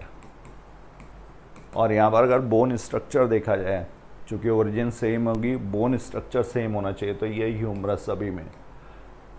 इसके बाद ये रेडियस और अल्ना, रेडियस और अल्ना, तो बोन स्ट्रक्चर सेम है, ओरिजिन सेम है। किसका एग्जाम्पल हुआ, होमोलॉगी का, होमोलॉगस ऑर्गन। और होमोलॉगस ऑर्गन किसको बताते हैं, डाइवर्जेंट एवोल्यूशन। एक कॉमन एंसेस्टर से सारे के सारे इवॉल्व हुए हैं, तो डाइवर्जेंट एवोल्यूशन कॉमन एंसेस्ट्री के बारे में।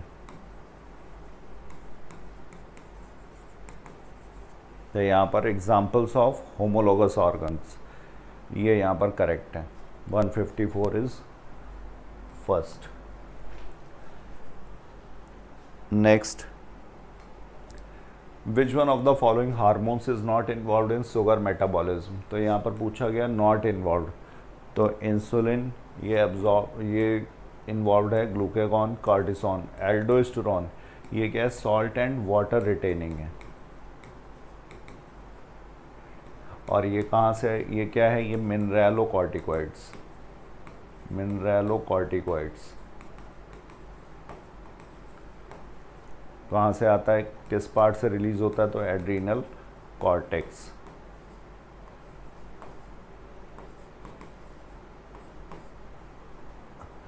और इंसुलिन ये कैसा है, ये हाइपोग्लाइसेमिक हार्मोन है, ब्लड में ग्लूकोज के लेवल को कम करता है। ग्लूकागॉन हाइपरग्लाइसेमिक है और कार्टिसोन भी हाइपरग्लाइसेमिक, ब्लड में ग्लूकोज के लेवल को बढ़ाते हैं। तो ये सारे ग्लूकोज की मेटाबॉलिज्म से रिलेटेड हैं। तो correct answer according to the question 155 is fourth. Now we move to another question, how many statements are incorrect according to given type of cross. Incorrect statements यहाँ पर पूछे गए हैं। तो नंबर ऑफ हेट्रोजाइगस अगर देखा जाए तो 1, 2 और 3, तो ये क्या हुआ, ये ट्राईहाइब्रिड क्रॉस है, ये homozygous condition.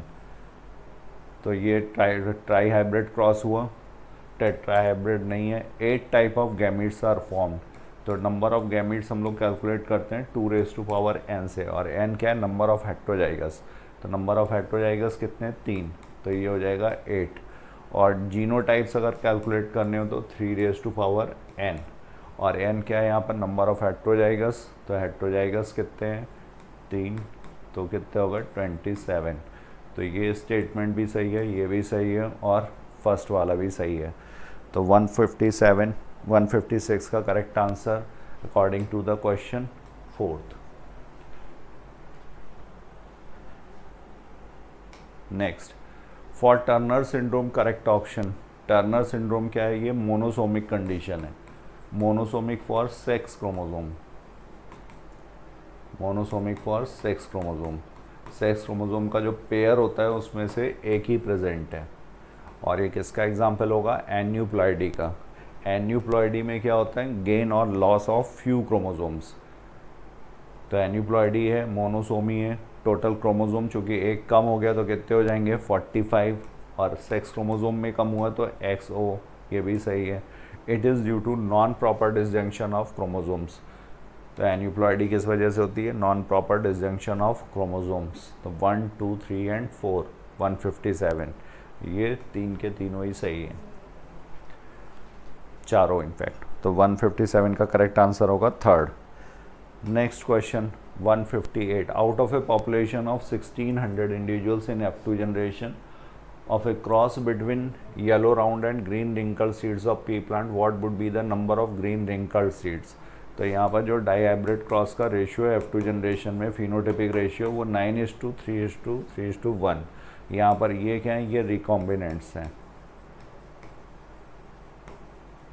Number of recombinants. और ये दोनों ये पेरेंटल टाइप्स हैं। इसमें एक क्या होता है, ये green wrinkles, number of green wrinkled, ये रेशियो है।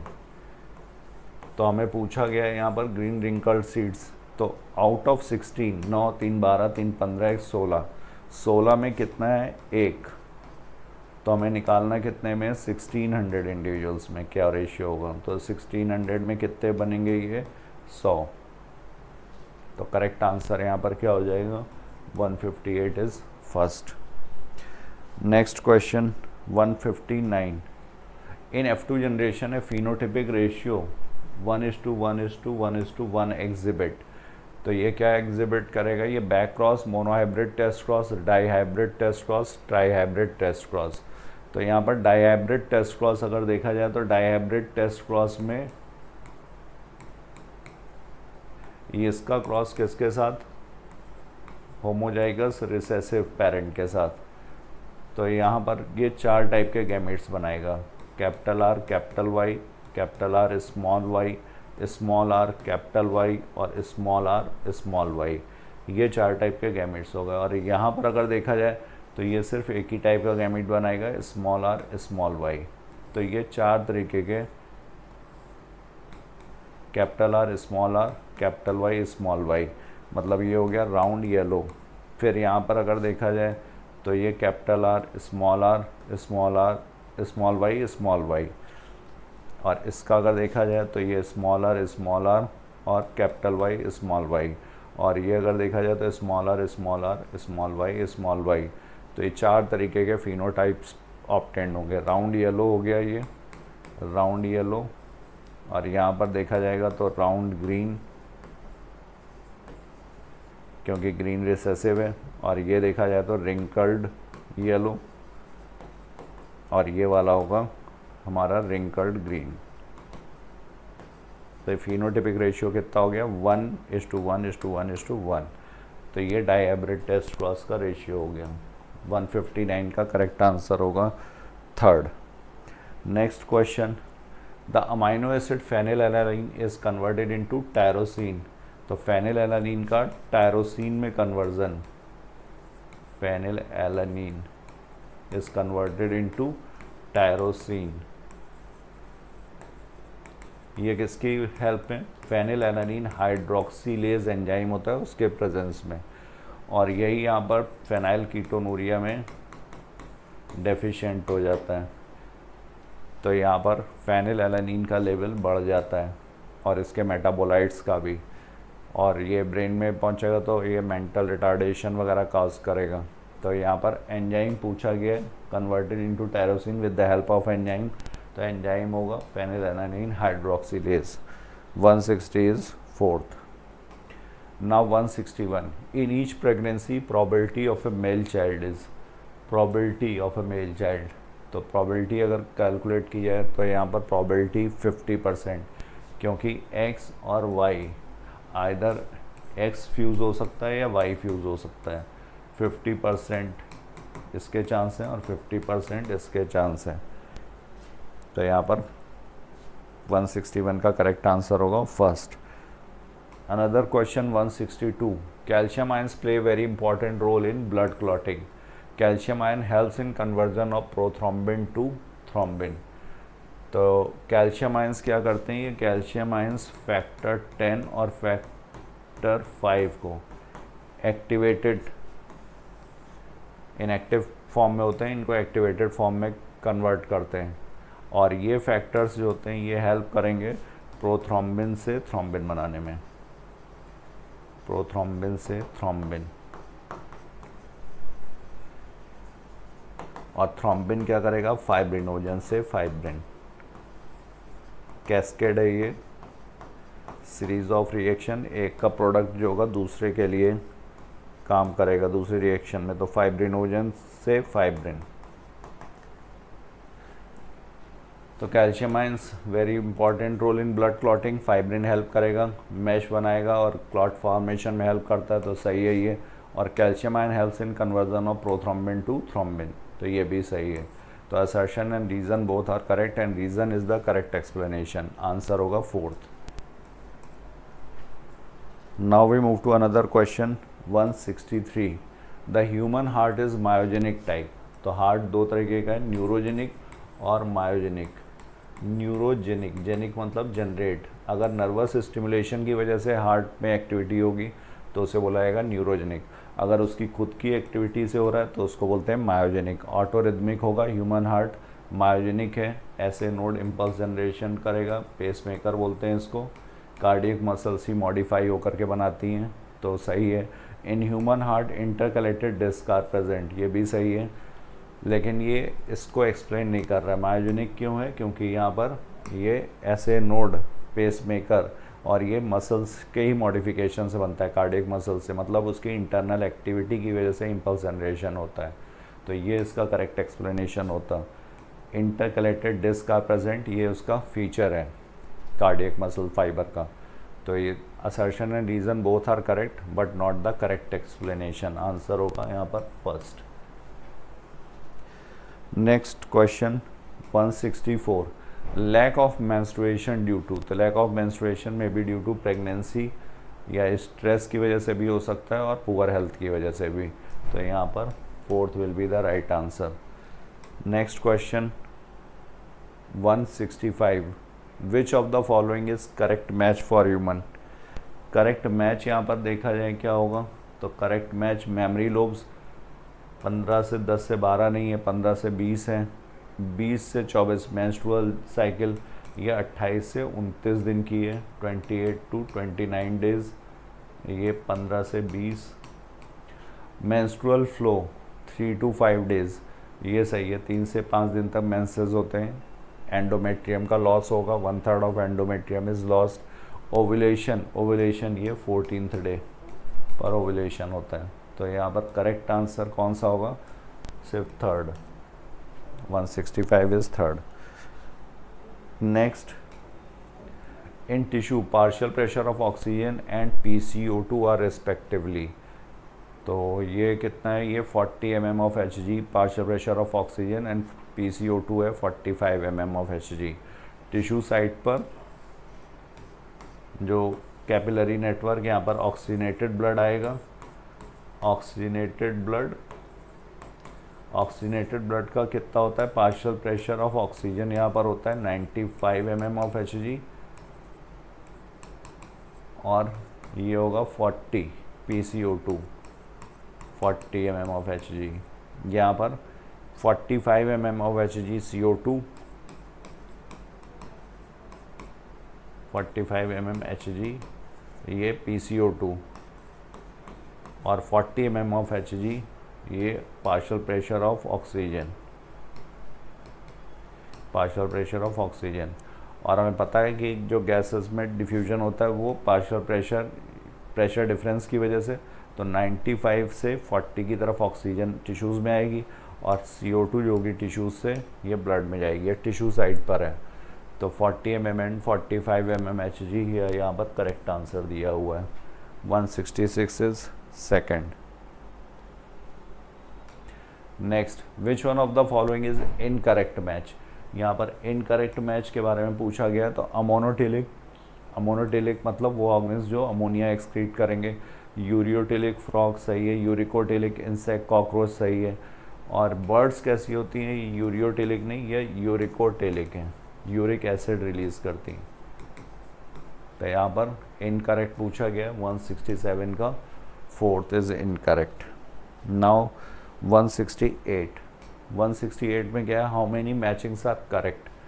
तो रिलैक्सिन ये कहाँ से आएगा, ये ओवरी से भी आता है, सही है, प्लेसेंटा से भी, और लेटर फेज ऑफ प्रेगनेंसी में ओवरी से भी, सही है। ईस्ट्रोजन्स प्लेसेंटा से भी आते हैं, सही है। ग्राफियन फॉलिकल से भी ईस्ट्रोजन आएगा। और फॉलिकुलर फेज इसको बोलेंगे सिक्रीटरी फेज बोलते हैं ल्यूटियल फेज को। फॉलिकुलर फेज मतलब प्रोलिफरेटिव फेज।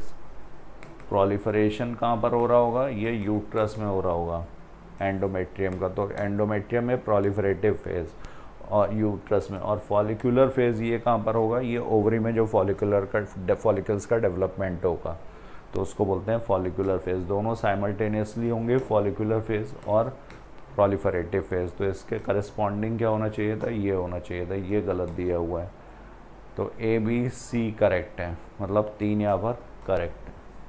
168 is second.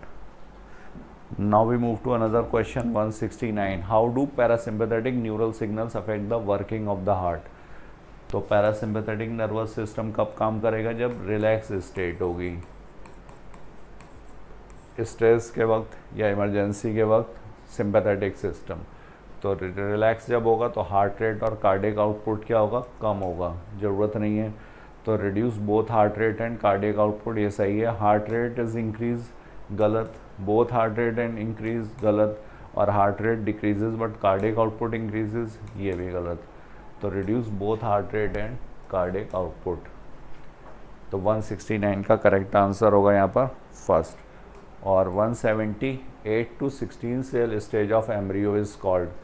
तो सबसे पहले जाइगोट बनता है, जाइगोट में क्लीवेज शुरू होगी, फिर मारुला के बाद ब्लास्टोसिस्ट और ये गैस्ट्रोला। तो ब्लास्टोसिस्ट में 2 लेयर्स होती हैं, अंदर वाला इनर सेल मास जो फ्यूचर एम्ब्रियो बनाता है, आउटर लेयर को ट्रोफोब्लास्ट बोलते हैं। गैस्ट्रुला में 3 जर्म लेयर्स हैं, एक्टोडर्म, मेसोडर्म और एंडोडर्म।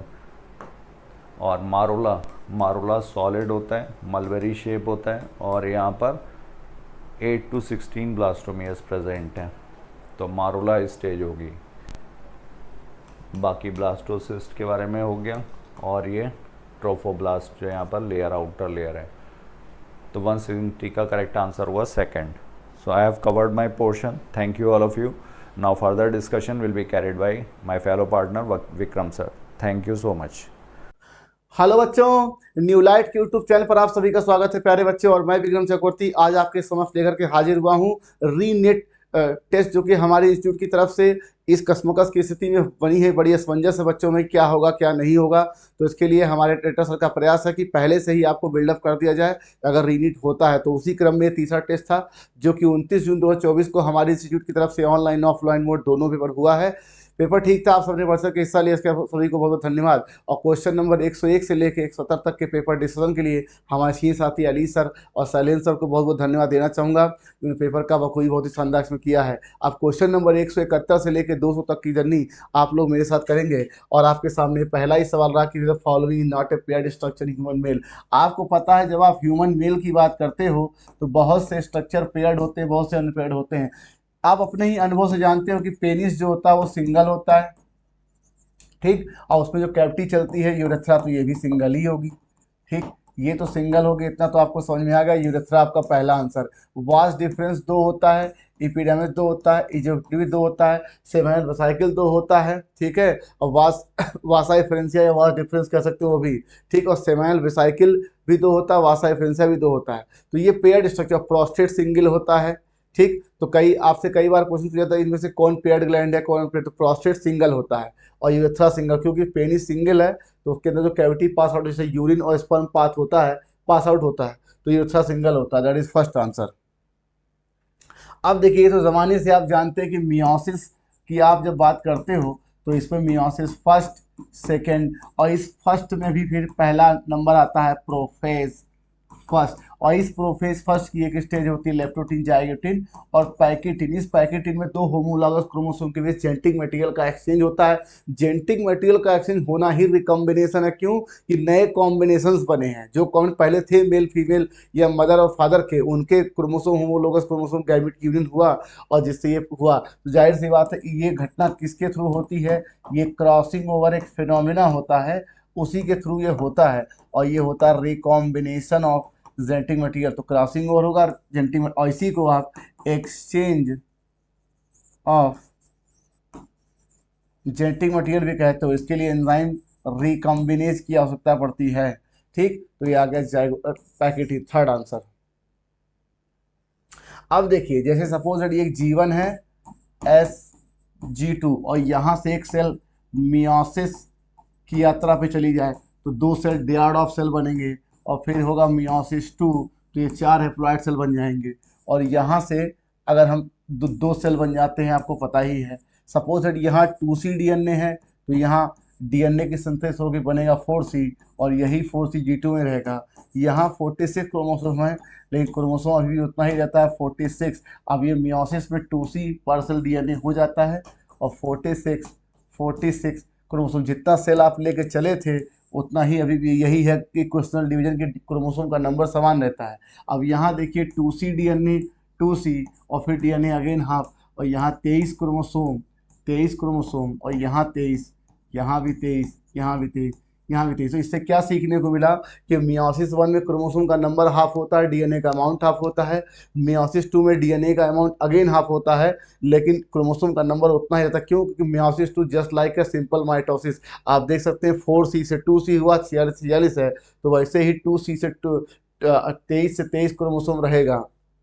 बात को समझिए, DNA का अमाउंट अगेन हाफ होता है, तो ये व्यवस्था होती है। तो आपसे पूछा गया है कि कहते हैं एस फेज में अगर क्रोमोसोम के नंबर क्या होगा एस फेज में, अगर G2 पेज में 46 है तो भाई जाहिर सी बात G2 में 46 तो एस में 46 होगा, कोई शक नहीं इसमें।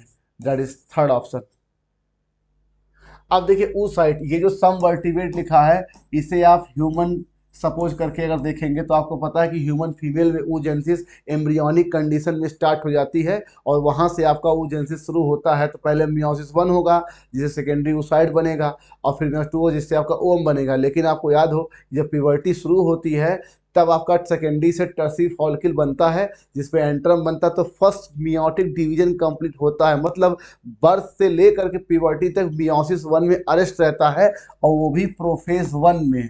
तो मियोसिस 1 में कहते हैं कंप्लीट तभी जब प्रोफेज 1 के डिप्लोटीन स्टेज में जो आपका वो अरेस्ट में रुका हुआ रहता है ठहरा, तो कहते हैं लास्ट मंथ फॉर ईयर्स, कई सालों तक। क्यों? क्योंकि आपको पता बर्थ से लेकर प्यूबर्टी 12 साल पे आती है। तो ये डिप्लोटीन है आंसर।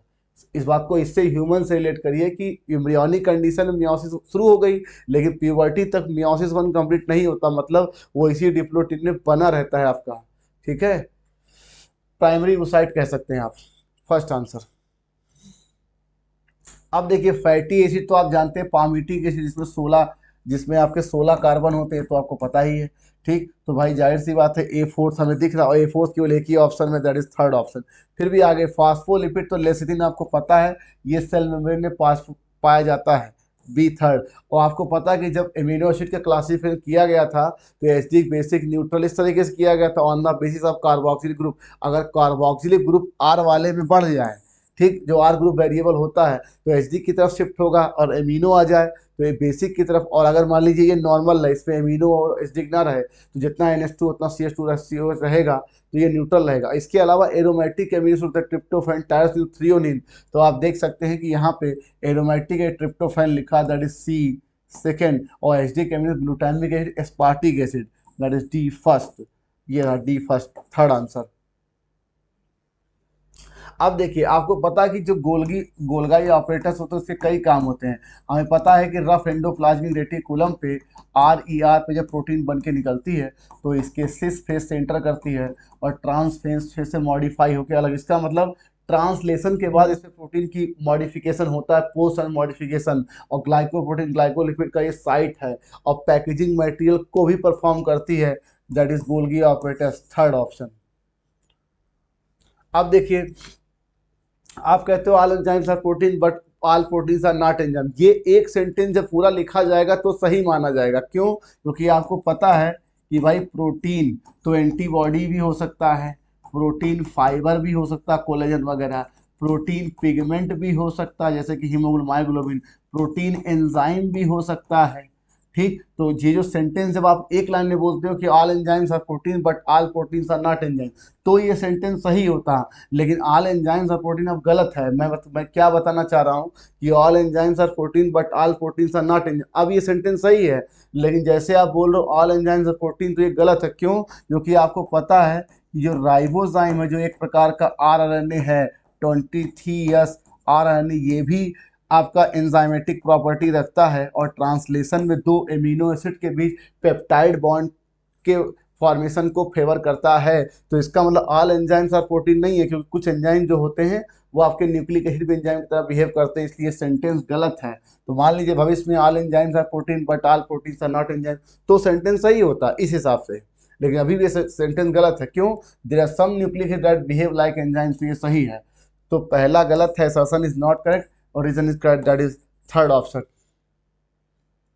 अब देखिए आरबीसी जो होती है ह्यूमन की, आरबीसी आर इरेथ्रोसाइट्स जिसको आप कहते हो, वो मैच्योर होने पर उसके सारे सेल ऑर्गेनल खत्म हो जाते हैं, इवन न्यूक्लियस। तो आपको पता है कि जो डीएनए होता है वो न्यूक्लियस में होता है या तो माइटोकॉन्ड्रिया क्लोरोप्लास्ट, चूंकि एनिमल की सेल है तो क्लोरोप्लास्ट होगा नहीं और माइटोकॉन्ड्रिया में होगा न्यूक्लियस में। जब सारे सेल ऑर्गेनल खत्म हो गए तो इसके पास साइटोप्लाज्म के अलावा कुछ बचा नहीं, तो इसमें डीएनए तो होगा नहीं पहली बात, और न्यूक्लियस तो है ही नहीं। ठीक, ये बात, डीएनए भी नहीं और न्यूक्लियस भी नहीं। लेकिन जो सीव ट्यूब एलिमेंट्स होता है वो मैच्योर होने पर उसका न्यूक्लियस खत्म हो जाता है और इस कंडीशन को आप बोलते हो इन्यूक्लिएटेड। ठीक, और आपने पढ़ा था कि इसका फंक्शन कंपेनियन सेल रेगुलेट करता है। तो इसमें न्यूक्लियस नहीं है, ये बात तो सही है, लेकिन इसमें माइटोकॉन्ड्रिया और साइटोप्लाज्म होता है जिसमें डीएनए पाए जाते हैं। ठीक, तो अगर do not have at maturity, ये भी सही ये भी है। लेकिन जब आप डीएनए पूछते तो इसमें क्यों डीएनए नहीं होगा, इसमें डीएनए होगा, तो ये होगा बोथ 1 और 2। तो कौन सेल है जो मैच्योर होने पर ई न्यूक्लिएट हो जाती है, न्यूक्लियस नहीं होता, तो ये दोनों है। और ये एरिथ्रोसाइट ही आपकी RBC है भाई, थर्ड आंसर। अब देखिए, तो आप जमाने से पढ़ते आए कि भैया कोकोनट क्या है, एक प्रकार का ड्रू फ्रूट है। ड्रू फ्रूट की खास बात क्या होती है, इसमें हार्ड स्टोनी एंडोकार्प होता है, ये तो समझ में आता है। लेकिन सर जी एडिबल क्या होता है, एडिबल सर जी इसका एंडोस्पर्म होता है, जो पानी पीते हो वो फ्री न्यूक्लियर एंडोस्पर्म, और जो सफ़ेद वाला पार्ट खाते हो सेलुलर एंडोस्पर्म, मतलब एंडोस्पर्म ही इसका एडिबल है, दैट इज थर्ड आंसर। अब देखिए, आपको मालूम है कि कैलिक्स होता है, करोला और आपका एंडोसियम और गाइनोसियम, ये चार पार्ट होते हैं। तो गाइनोसियम में आपका ओवरी होता है, ओवरी में ओव्यूल होता है। तो जब डबल फर्टिलाइजेशन हो जाता है तो बाकी के ये जो तीनों होती है विदर ऑफ हो जाते हैं, झड़ जाते हैं, मुरझा करके विदर एंड फॉल ऑफ हो जाते हैं, ठीक है, क्योंकि इनका रोल खत्म हो जाता है। नेचर का रूल है, कभी भी जो चीज़ अनयूजुअल हो जाती है जिसका रोल होता है, इनका रोल केवल फ्लावर बनने तक था और फ्लावर में फर्टिलाइजेशन होने तक था। तो डबल फर्टिलाइजेशन होने के बाद कैलिक्स, कोला, एंडोसियम, ये स्टेमेंस ये हट जाते हैं, फर्स्ट आंसर। अब देखिए, आपको पता है कि जब आप सिंपल टिश्यू की बात करते हो तो क्या थी डिफिनेशन सिंपल टिश्यू की, मतलब ये बने होंगे एक प्रकार के सेल के और सब के सब मिल करके एक काम करेंगे। तो simple tissue parenchyma, collenchyma, sclerenchyma. Complex tissue की डिफिनेशन क्या थी कि made up of more than one type of cell और they together function as a unit, जैसे xylem, tracheid fibre, tracheid vessels, fibre parenchyma, ये सब मिलकर एक यूनिट की तरह काम करते हैं। जैसे phloem, sieve tube, companion cell, fibre parenchyma, ये सब मिलकर एक यूनिट की तरह काम करती थी। ये तो कॉम्प्लेक्स टिश्यू की डेफिनेशन थी। मतलब अगर मैं जाइलम या फ्लूइड कॉम्प्लेक्स टिश्यू बोलूंगा तो मैं इस कारण से, इस रीजन से बोल पाऊंगा कि ये सब अलग अलग टाइप के सेल के बने होते हैं और एक साथ काम करते हैं एज ए फंक्शन। तो ये बात बिल्कुल सही है। और क्यों xylem fluid made up of more than one type cell, ये भी सही है। इसका मतलब ये इसका करेक्ट एक्सप्लेनेशन है भाई, फोर्थ आंसर। अब देखिए, सीड फॉर्मेशन का मतलब होता है ऐसे पौधे जिसमें सीड बियरिंग हो, दैट इज सीड बियरिंग। तो सीड बियरिंग प्लांट कौन कौन से होते हैं, जिन्हें हम नॉर्मली स्पर्मेटोफाइटा भी कह सकते हैं, स्पर्मेटोफाइट्स। और इसके एग्जाम्पल हैं जिम्नोस्पर्म और एंजियोस्पर्म। ठीक, ये दो एग्जाम्पल हो गए सीड बियरिंग प्लांट के। क्वेश्चन में पूछा गया है कि इसमें सीड नहीं बन रहा है, तो जिम्नो और एंजियो में तो बन रहा है, बाकी आपके एल्गी में और ब्रायो में, टेडो में नहीं बनता है। तो आपका ऑप्शन केवल ए और डी है, दैट इज फोर्थ आंसर। आइए देखते हैं question number 183। With the following statement कर, देखो बच्चों, जो चीज एग्जिस्ट करती है उसी के पाए जाने की बात आप हमेशा करोगे। आपको मालूम है कि सपोज दैट ये माइक्रो स्पोरोफिल है और जब ये आपस में कॉम्पैक्ट होता है, जुड़ता है, तो बनता है मेल कोन, ठीक, और मेल स्ट्रोबिलाई। और जब ये मेगा स्पोरोफिल जुड़ता है, ठीक, तो बनता है फीमेल कोन या फीमेल स्ट्रोबिलाई। ठीक, इसका मतलब कि स्पोरोफिल है तो तब वो कोन बनेगा जब आपस में जुड़ेगा। साइकस के केस में क्या होता है बच्चों, माइक्रोस्पोरोफिल तो कोन बना लेता है लेकिन मेगा स्पोरोफिल आपस में नहीं जुड़ पाता, कॉम्पैक्ट नहीं बनाता, इसलिए नहीं होता। तो साइकस यूनिसेक्सुअल है, मेल फीमेल सेक्स ऑर्गन दो अलग अलग ट्री पाए जाते हैं, ये बात सही है। लेकिन दो अलग अलग ट्री पे मेल और फीमेल कोन पाए जाते हैं, ये गलत है। क्यों, जब फीमेल कोन बनता नहीं है तो उसके पाए जाने की बात आप नहीं कर सकते हो। देखिए क्या लिखा, male female strobili separately but different, ये गलत है भाई, ठीक। और साइकस में एसोसिएट नहीं होता, कॉम्पिटिशन नहीं बन पाता है। और आपको पता है पाइनस बाइसेक्सुअल होता है क्योंकि मेल और फीमेल स्ट्रोबिलाई कोन दोनों एक ही ट्री पाए जाते हैं, बिल्कुल सही है, ठीक। और मार्केंसिया डायोसियस होता है, पाइनस मोनोसियस होता है। तो भाई ये सेंटेंस तो गलत हो गया, only A, that is first fourth answer. ये बात समझिए, साइकस में फीमेल स्ट्रोबेरी बनता ही नहीं है तो उसके एग्जिस्ट होने की बात आप कर नहीं सकते, दैट इज फोर्थ आंसर। अब देखिए, ये अभी रीड जो 23 जून को हुआ है उसी में ये मैचिंग का सवाल था। आपको मालूम है कि ये आपके अलग अलग टेरिडोफाइट्स की क्लास हैं। तो लाइकोप्सिडा जो स्लेजिना और Lycopodium, that is a second, ये गया, गलत हो गया। टेरोप्सिडा तो Dryopteris Adiantum, that is B first, ठीक। और स्पिनोसिडा में Equisetum, that is C fourth. और साइलोटम होता है, that is D third answer. अब देखो यहाँ पे कुछ सेंटेंस लिखे हैं आपके डायनोफ्लेजियर से, जो कि प्रोटिस्टा किंगडम का एक मेंबर है। डायनोफ्लेजियर कैरेक्टर होते हैं कि यह यूनिसेलुलर तो हैं ही और ये अलग अलग कलर के दिखाई पड़ते हैं क्योंकि इनमें अलग अलग टाइप के कलर के पिगमेंट पाए जाते हैं। दो फ्लैजिला होते हैं, इसे डायनोफ्लेजियर कहते हैं। एक लॉन्गिट्यूड ट्रांसवर्स होता है और सेलोज की प्लेट्स इनके वाल में पाए जाते मैरीन होते हैं फेटोसिंथेटिक। तो यही सेंटेंस आपकी बुक की लाइन थे जो लगातार लिखें। डायनोफ्लेयर मोस्टली मेन सही है। They appear yellow green brown blue or red depending on the main pigment separate on this their cell. बिल्कुल सही। क्यों? कोई उसी कलर का दिखाई पड़ेगा जो उस तरह का पिगमेंट उसके सेल में पाया जाएगा। और सेल वाल है स्टिफ सोलर प्लेट, बिल्कुल सही है। Most of them have two flagella, क्यों? एक लॉन्गिट्यूडनल एक ट्रांसवर्स, बिल्कुल सही है। तो ABCD all of these first answer. अब देखिए पूछा गया कितने वेस्कुलर टिश्यू। आपको मालूम है कि सबसे पहला वेस्कुलर टिश्यू बना आपका टेरिडोफाइट्स में, और चूंकि एडवांस करेक्टर था तो ये जिम्नो में भी आया और एंजियो में आया। अब चूंकि क्वेश्चन हमारा ये पूछा गया है कि किनमें वेस्कुलर टिश्यू है, तो हमें इन्हीं तीन के नंबर देखने हैं। तो यूकेलिप्टस एंजियोस्पर्म है, स्पेगनम मॉस है, ये होगा नहीं। जिंगोसिकोया ये भी जिम्नोस्पर्म है, तो ये हो गया। पॉलीसल्फोनिया एल्गी है, और स्लेजनेला और टेरिस क्या है भाई? Pteridophyte. 2 2 4 1 5 that is third answer. सबसे महत्वपूर्ण चीज़ है आपको पता है ये तो ठीक है, लेकिन इसको प्रॉपरली काउंट करना भी आपको आना चाहिए। कभी कोई काउंट करने में गलतियां हो जाती हैं। Third answer. अब देखते हैं क्वेश्चन 1 to 3। आपको मालूम था कि जब आप सीड में देखते थे एम्ब्रियो में, तो ये आपका प्लेम्यूल हो गया, ये रेडिकल, यहाँ शूट सिस्टम ऊपर बढ़ता था, यहाँ से रूट सिस्टम बढ़ता था। और जब आप फिर इसमें होती थी ब्रांचिंग, ढेर सारी ब्रांचिंग होती थी इसी में, और ये पूरा का पूरा सिस्टम टैप रूट सिस्टम बन जाता था। तो इतना तो समझ में आ गया कि टैप रूट सिस्टम आपके रेडिकल के डायरेक्ट इलांगेशन से बना है, प्राइमरी सेकेंडरी टर्सरी रूट मिला करके। और ये देखिए एडवेंटिशियस रूट वो रूट होता है जो अदर देन रेडिकल कहीं से निकले, उसे एडवेंटिशियस, जैसे कि फाइब्रस रूट हो गया, स्टिल्ट रूट हो गया, प्रॉप रूट हो गया। तो प्रॉप रूट जो होता है वो डायरेक्ट इलांगेशन से नहीं बनता है। अब एडवेंटिशियस क्यों है प्रॉप रूट? ये बात तो सही है, लेकिन क्यों है? क्योंकि ये डायरेक्ट इलांगेशन रेडिकल से नहीं बनता है, और रीजन में कहा जाता है कि ये बनता है, इसलिए गलत है सेंटेंस। तो असर्शन सही है, रीजन गलत है, दैट इज सेकेंड आंसर।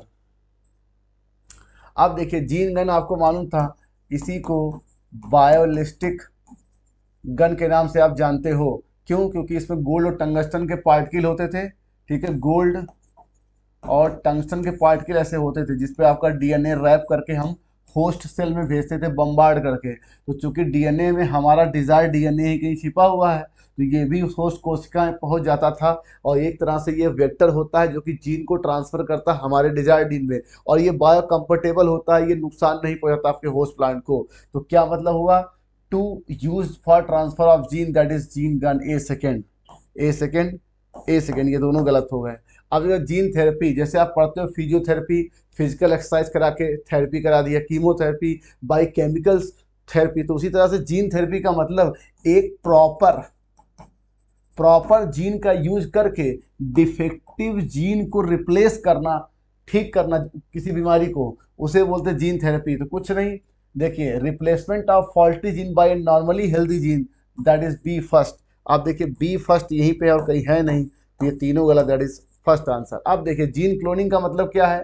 आपकी होस्ट सेल है, ठीक, उसमें ढेर सारे मल्टीपल कॉपी आपके जीन के बन जाएं to obtain identical copy of a particular DNA molecule, बिल्कुल सही है, दैट इज C4। और जीनोम आपको पता होता है कि हैप्लॉइड सेट ऑफ क्रोमोसोम होता है, और हैप्लॉइड सेट ऑफ क्रोमोसोम किसी हैप्लॉइड सेल में हो ही सकता है, जैसे स्पर्म और आपका ओवम। तो क्या लिखा है? The total DNA in the haploid cell of organism, यही है भाई, that is D third, first answer. अब देखिए यहाँ पर आपको पता ही है कि जो डेटा आपकी बुक में लिखे हुए बच्चों कि भाई कौन सी चीज़ क्या है क्या नहीं, तो जितना चैप्टर इंपॉर्टेंट है मॉलिक्यूलर बेसिस ऑफ इनहेरिटेंस का, उससे ज़्यादा आपका क्या इंपॉर्टेंट है? उससे ज़्यादा इंपॉर्टेंट है आपका यहाँ का डेटा, कुछ नहीं। आपको पता बैक्टीरियोफेज 174, इसमें 5386 न्यूक्लियोटाइड। ध्यान रखें ये बेस पेयर नहीं लिखा बुक में आपके, अक्सर गलतियाँ हो जाती है कि आप लोग 5386 बेस पेयर देख लेते हो, तो ये गलती कभी मत करिएगा, ठीक है। तो ये 5386 नहीं है, सही है। अब देखिए bacteriophage lambda 48,502, that is B first. अब देखिए ए सेकेंड हो गया, ए सेकेंड बी फर्स्ट। अब देखिए इस्टीशिया कोलाई में 4 × 10⁶ बेस पेयर, दैट इज ये सही है, C4। और हेप्लॉइड कंटेंट तो आपको चूंकि वैसे तो 6.6 10⁻9 बेस पेयर होता है, ठीक है, लेकिन इसका आधा करेंगे तो हेप्लॉइड कंटेंट निकल के आ जाएगा, दैट इज D थर्ड, ये आ गया थर्ड आंसर। तो देखिए बैक्टीरियोफेज 5 × 174 ए सेकेंड 53 न्यूक्लियोटाइड, और bacteriophage lambda 48,502 base pair B first, और Escherichia coli 4 × 6 base pair C4 और haploid country of human 3.3 D3। ये हो गया थर्ड आंसर। अब देखिए आपको पता है TCA साइकिल को ही आप क्रेब साइकिल के नाम से जानते हो, और इसमें 6 कार्बन 5 कार्बन 4 कार्बन कंपाउंड बनते हैं। तो जो 5 कार्बन वाला कंपाउंड है ये है अल्फा कीटो ग्लूटारिक एसिड। ठीक, तो यही पूछा गया कि अल्फा कितने 5 कार्बन का। आप देखिए 6 कार्बन वाले citric acid, cis aconitic acid, isocitric acid, oxalosuccinic acid, और 4 कार्बन वाले compound succinyl coenzyme, succinic acid, fumaric acid, malic acid और OAA। तो भाई ये 4 कार्बन है, ये भी 4 कार्बन है, ये 6 carbon. That is first answer. अब देखिए क्रोम होता क्या है कि जब 19वीं शताब्दी 20वीं शताब्दी शुरू हुई, जैसे 1900 या 1902 के आसपास आपके माइक्रोस्कोप की डिस्कवरी हुई, और उस माइक्रोस्कोप डिस्कवरी से हमने सेल डिवीजन को देखा। तो सेल डिवीजन की प्रॉपर स्टडी और मेंडल की इनहेरिटेंस लॉ को लेकर के मिला करके एक क्रोमोसोमल थ्योरी ऑफ इनहेरिटेंस आई, जी सटन और बावेई नाम के 2 साइंटिस्टों ने प्रपोज किया था। तो इसमें सिर्फ इतना कि मेंडल लॉज ऑफ इनहेरिटेंस था ही, साथ ही साथ हमने सेल डिवीजन को ही प्रॉपरली देखा, किससे माइक्रोस्कोप की डिस्कवरी हो गई थी। इसलिए यही है Sutton chromosomal theory. Second answer. अब देख ग्रीन रेवोल्यूशन, आपको पता है कि इसने फूड सप्लाई को 3 गुना बढ़ा दिया था। क्यों? बेटर मैनेजमेंट प्रैक्टिसेस था, ठीक, और एग्रोकेमिकल का इस्तेमाल था। लेकिन जो मेनली ड्यू टू था वो आपका प्रॉपरली इनकी वैरायटी भी महत्व रखती है। किस तरह का सेमी डॉर्फ वैरायटी इस्तेमाल की गई थी ग्रीन रेवोल्यूशन का, तो वो भी एक बड़ा रोल था इसके होने का, जिसके लिए आपको पता है कि father of green revolution India MS Swaminathan है, और वर्ल्ड में कौन सा है? Norman Borlaug. ठीक है, तो ग्रीन रेवोल्यूशन तो कई चीज़ें थी, लेकिन मेनली आपकी वैरायटी थी और आपका बेटर मैनेज प्रैक्टिसेस था, एग्रोकेमिकल का इस्तेमाल करना भी था। तो ये हो गया ट्रिप इन द फूड। और GMO आपको पता है जेनेटिकली मॉडिफाइड ऑर्गेनिज्म, ये भाई बैक्टीरिया भी हो सकता है, ये फंजाई हो सकता है, प्लांट होता है, एनिमेलिया होता है। मतलब क्या है GMO? सपोज अगर कोई जीव है, उसके DNA में थोड़ा सा हमने मैनिपुलेशन किया अपने डिजायर्ड फीचर्स को पाने के लिए। तो ये दोनों सेंटेंस सही है भाई, करेक्ट। अब देखिए फ्लोक्स, आपको पता था कि जब सेकेंडरी ट्रीटमेंट होता था, सेकेंडरी ट्रीटमेंट तो ये बायोलॉजिकल ट्रीटमेंट है, ठीक है, ये बायोलॉजिकल ट्रीटमेंट है। तो बायोलॉजिकल ट्रीटमेंट में क्या होता था, इसमें बैक्टीरिया और फंजाई के मासेस नेटवर्क बन जाते थे ऐसे ही, इन्हीं को आप फ्लोक्स कहते थे। और ये कंडीशन एरोबिक कंडीशन में होती थी, ठीक, एरोबिक कंडीशन में होता था। तो जाहिर सी बात है कि ये माइक्रोब्स एरोबिक माइक्रोब्स हैं, और इनमें मासेस ऑफ फंगल फिलामेंट सही है, और ये सीवेज ट्रीटमेंट संबंध है। मतलब फ्लोस का संबंध सीवेज ट्रीटमेंट से है, वो भी बायोलॉजिकल ट्रीटमेंट से है, और masses of bacteria with fungal फिर सही है, और ये एरोबिक कंडीशन क्योंकि ये एरेशन टैंक में चल रहा है। ये फोर्थ आंसर। अब देखिए आपको पता ही है कि ये जो बेवरेजेस होते हैं वो सैकेरोमाइसेस सेरेसी के माध्यम से होता है, ठीक, ये तो आपको पता है। और इसमें 2 प्रकार के होते हैं, एक होता है विद डिस्टिलेशन, ठीक, और एक होता है विदाउट डिस्टिलेशन, ठीक है, विद डिस्टिलेशन विदाउट डिस्टिलेशन। और विदाउट डिस्टिलेशन आपको पता है वाइन और बियर, और विदाउट विद डिस्टिलेशन होता है विस्की, ब्रांडी हो गया, और ये रम हो गया। अब देखते हैं पूछा गया है कि बाई डिस्टिलेशन, तो बाई डिस्टिलेशन में इन्हीं तीनों में से बियर होगा नहीं और वाइन होगा नहीं, और यहाँ पे वाइन बियर भी नहीं, यही रहा आपका answer, that is third option. तो इसको एलिमिनेट करके भी मान लीजिए आपको केवल बियर ही याद रहता, तो ये भी गया, ये भी गया, और ये भी गया, यानी दोनों में से कोई भी याद हो तो भी आपका निकल जाता। विस्की ब्रांडी रम, आप देख लीजिए कौन से ऑप्शन में, तो यहाँ पे है, यहाँ पे मान लीजिए आगे भविष्य में तीनों लिखा होता तो भी होता। देखिए थर्ड आपसे पूछा गया बाई डिस्टिलेशन, और विदाउट डिस्टिलेशन पूछते तो ये वाला आंसर आता, थर्ड आंसर। अब देखिए कहते हैं ये सिमेट्री को ध्यान में रखिए, टीनोमर कहते हैं कि एक इमेजिनरी लाइन जो कि फ्लावर के सेंटर से पास हो, और अगर पास हो सेंटर से फ्लावर के, और उसे 2 बराबर भागों में बांट दे, इसको बोलते हैं सिमेट्री। अब अगर ऐसी एक लाइन है तो जाइगोमॉर्फिक, कई सारी लाइन है तो आपके रेडियल, कोई लाइन ना मिले तो एसिमेट्रिकल, ठीक, और इसी को आप एक्टिनोमॉर्फिक को रेडियल बोल सकते हो, जाइगो को बाइलेटरल बोल सकते हो, ठीक। तो पूछा गया कि when flower into 2 equal by only 1 particular plane, कुछ नहीं सर जी जाइगोमॉर्फिक है, और इसी को आप बाइलेटरल भी बोल सकते हो। और इसका एग्जांपल क्या दिया, पी गुलमोहर बीन केसिया, और एक्टिनोमॉर्फिक का मस्टर्ड धतूरा चिल्ली, और आपका हेट्रोमॉर्फिक कुछ है नहीं, साइक्लिक है नहीं। अगर आपका एसिमेट्रिक का एग्जांपल पूछ ले सर जी तो कहना होता है, दैट इज सेकेंड ऑप्शन। आप देखिए paper made for plant for cotton fibre, ये सेलुलोज है, दैट इज सेलुलोज, एक पॉलीमेरिक सब्सटेंस है, सेलुलोज है। और ग्लाइकोजन आपको पता है कि एनिमल में स्टोर्ड होता है। स्टार्च आपको पता है ये पॉलीसेकेराइड है अल्फा डी ग्लूकोज का, और काइटिन फंगल सेल वॉल बनी होती है इससे, ठीक, और आपके आर्थ्रोपोड के कवरिंग बनी होती है इससे। आप देखिए आपको पता जब आप ब्लड की बात करते हो, ब्लड, तो ब्लड में तो भाई फॉर्म्ड एलिमेंट्स होते हैं, फॉर्म्ड एलिमेंट्स, और सीरम, और आपका ये होता है प्लाज्मा, ठीक। अगर हम प्लाज्मा की बात करें और जब प्लाज्मा में से माइनस क्लॉटिंग फैक्टर निकाल देंगे तो क्या बचेगा सर जी, सीरम। तो आपसे पूछा गया कि सीरम क्या चीज़ है, तो प्लाज्मा विदाउट क्लॉटिंग फैक्टर, यही है सेकेंड ऑप्शन। आप देखिए ल्यूकोसाइट, ये कलरलेस होते हैं, ये तो आपकी बुक में लिखा ही है। कलरलेस मतलब वाइट इन कलर, मतलब मेनली कलरफुल नहीं होते, दैट इज कलरलेस। और न्यूक्लिड होता है विदाउट हीमोग्लोबिन, ये है पिगमेंट नहीं होता है। ऑल ऑफ दी, इनकी लाइफ स्पैन कम होती है, इन्हीं को आप WBC के नाम से जानते हो। Fourth answer. अब देखिए द डिसेंडिंग, आपको पता है ये रहा डिसेंडिंग और ये रहा असेंडिंग। डिसेंडिंग जो होता है वो वाटर के लिए परमिएबल होता है, सॉल्ट या इलेक्ट्रोलाइट के लिए इम्परमिएबल होता है, और असेंडिंग जो होता है वाटर के लिए इम्परमिएबल होता है, सॉल्ट वाटर की परमिएबल होता है। तो आपसे पूछा है डिसेंडिंग लिम्फ किसके लिए परमिएबल है, वाटर के लिए, दैट इज सेकंड ऑप्शन। तो डिसेंडिंग पूछा गया, loop of Henle permeable to water, second option.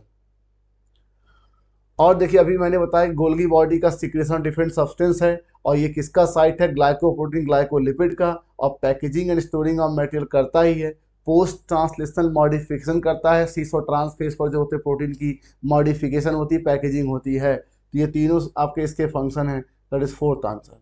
तो बच्चों ये बड़ी असमंजस की स्थिति बनी है कि दोबारा रीनीट होगा कि नहीं होगा, तो इसलिए हमारी इंस्टीट्यूट की तरफ से आपको पहले से तैयारी के लिए अभ्यास कराने के लिए टेस्ट कराए जा रहे हैं ये रीनीट का, ठीक है बच्चों। तो अली सर और शैलेंद्र सर ने ऑलरेडी इतना अच्छा डिस्कशन किया ही है क्वेश्चन नंबर 170 तक। तो प्यारे बच्चों बने रहिए हमारे चैनल पर, और अगर जैसा ही पेपर होगा अभी आगे और टेस्ट कराए जाएंगे, अगर डेट जैसी भी आती है तो आप लोग बिल्कुल लगे रहिए। Thank you for watching the video, bye bye, thank you.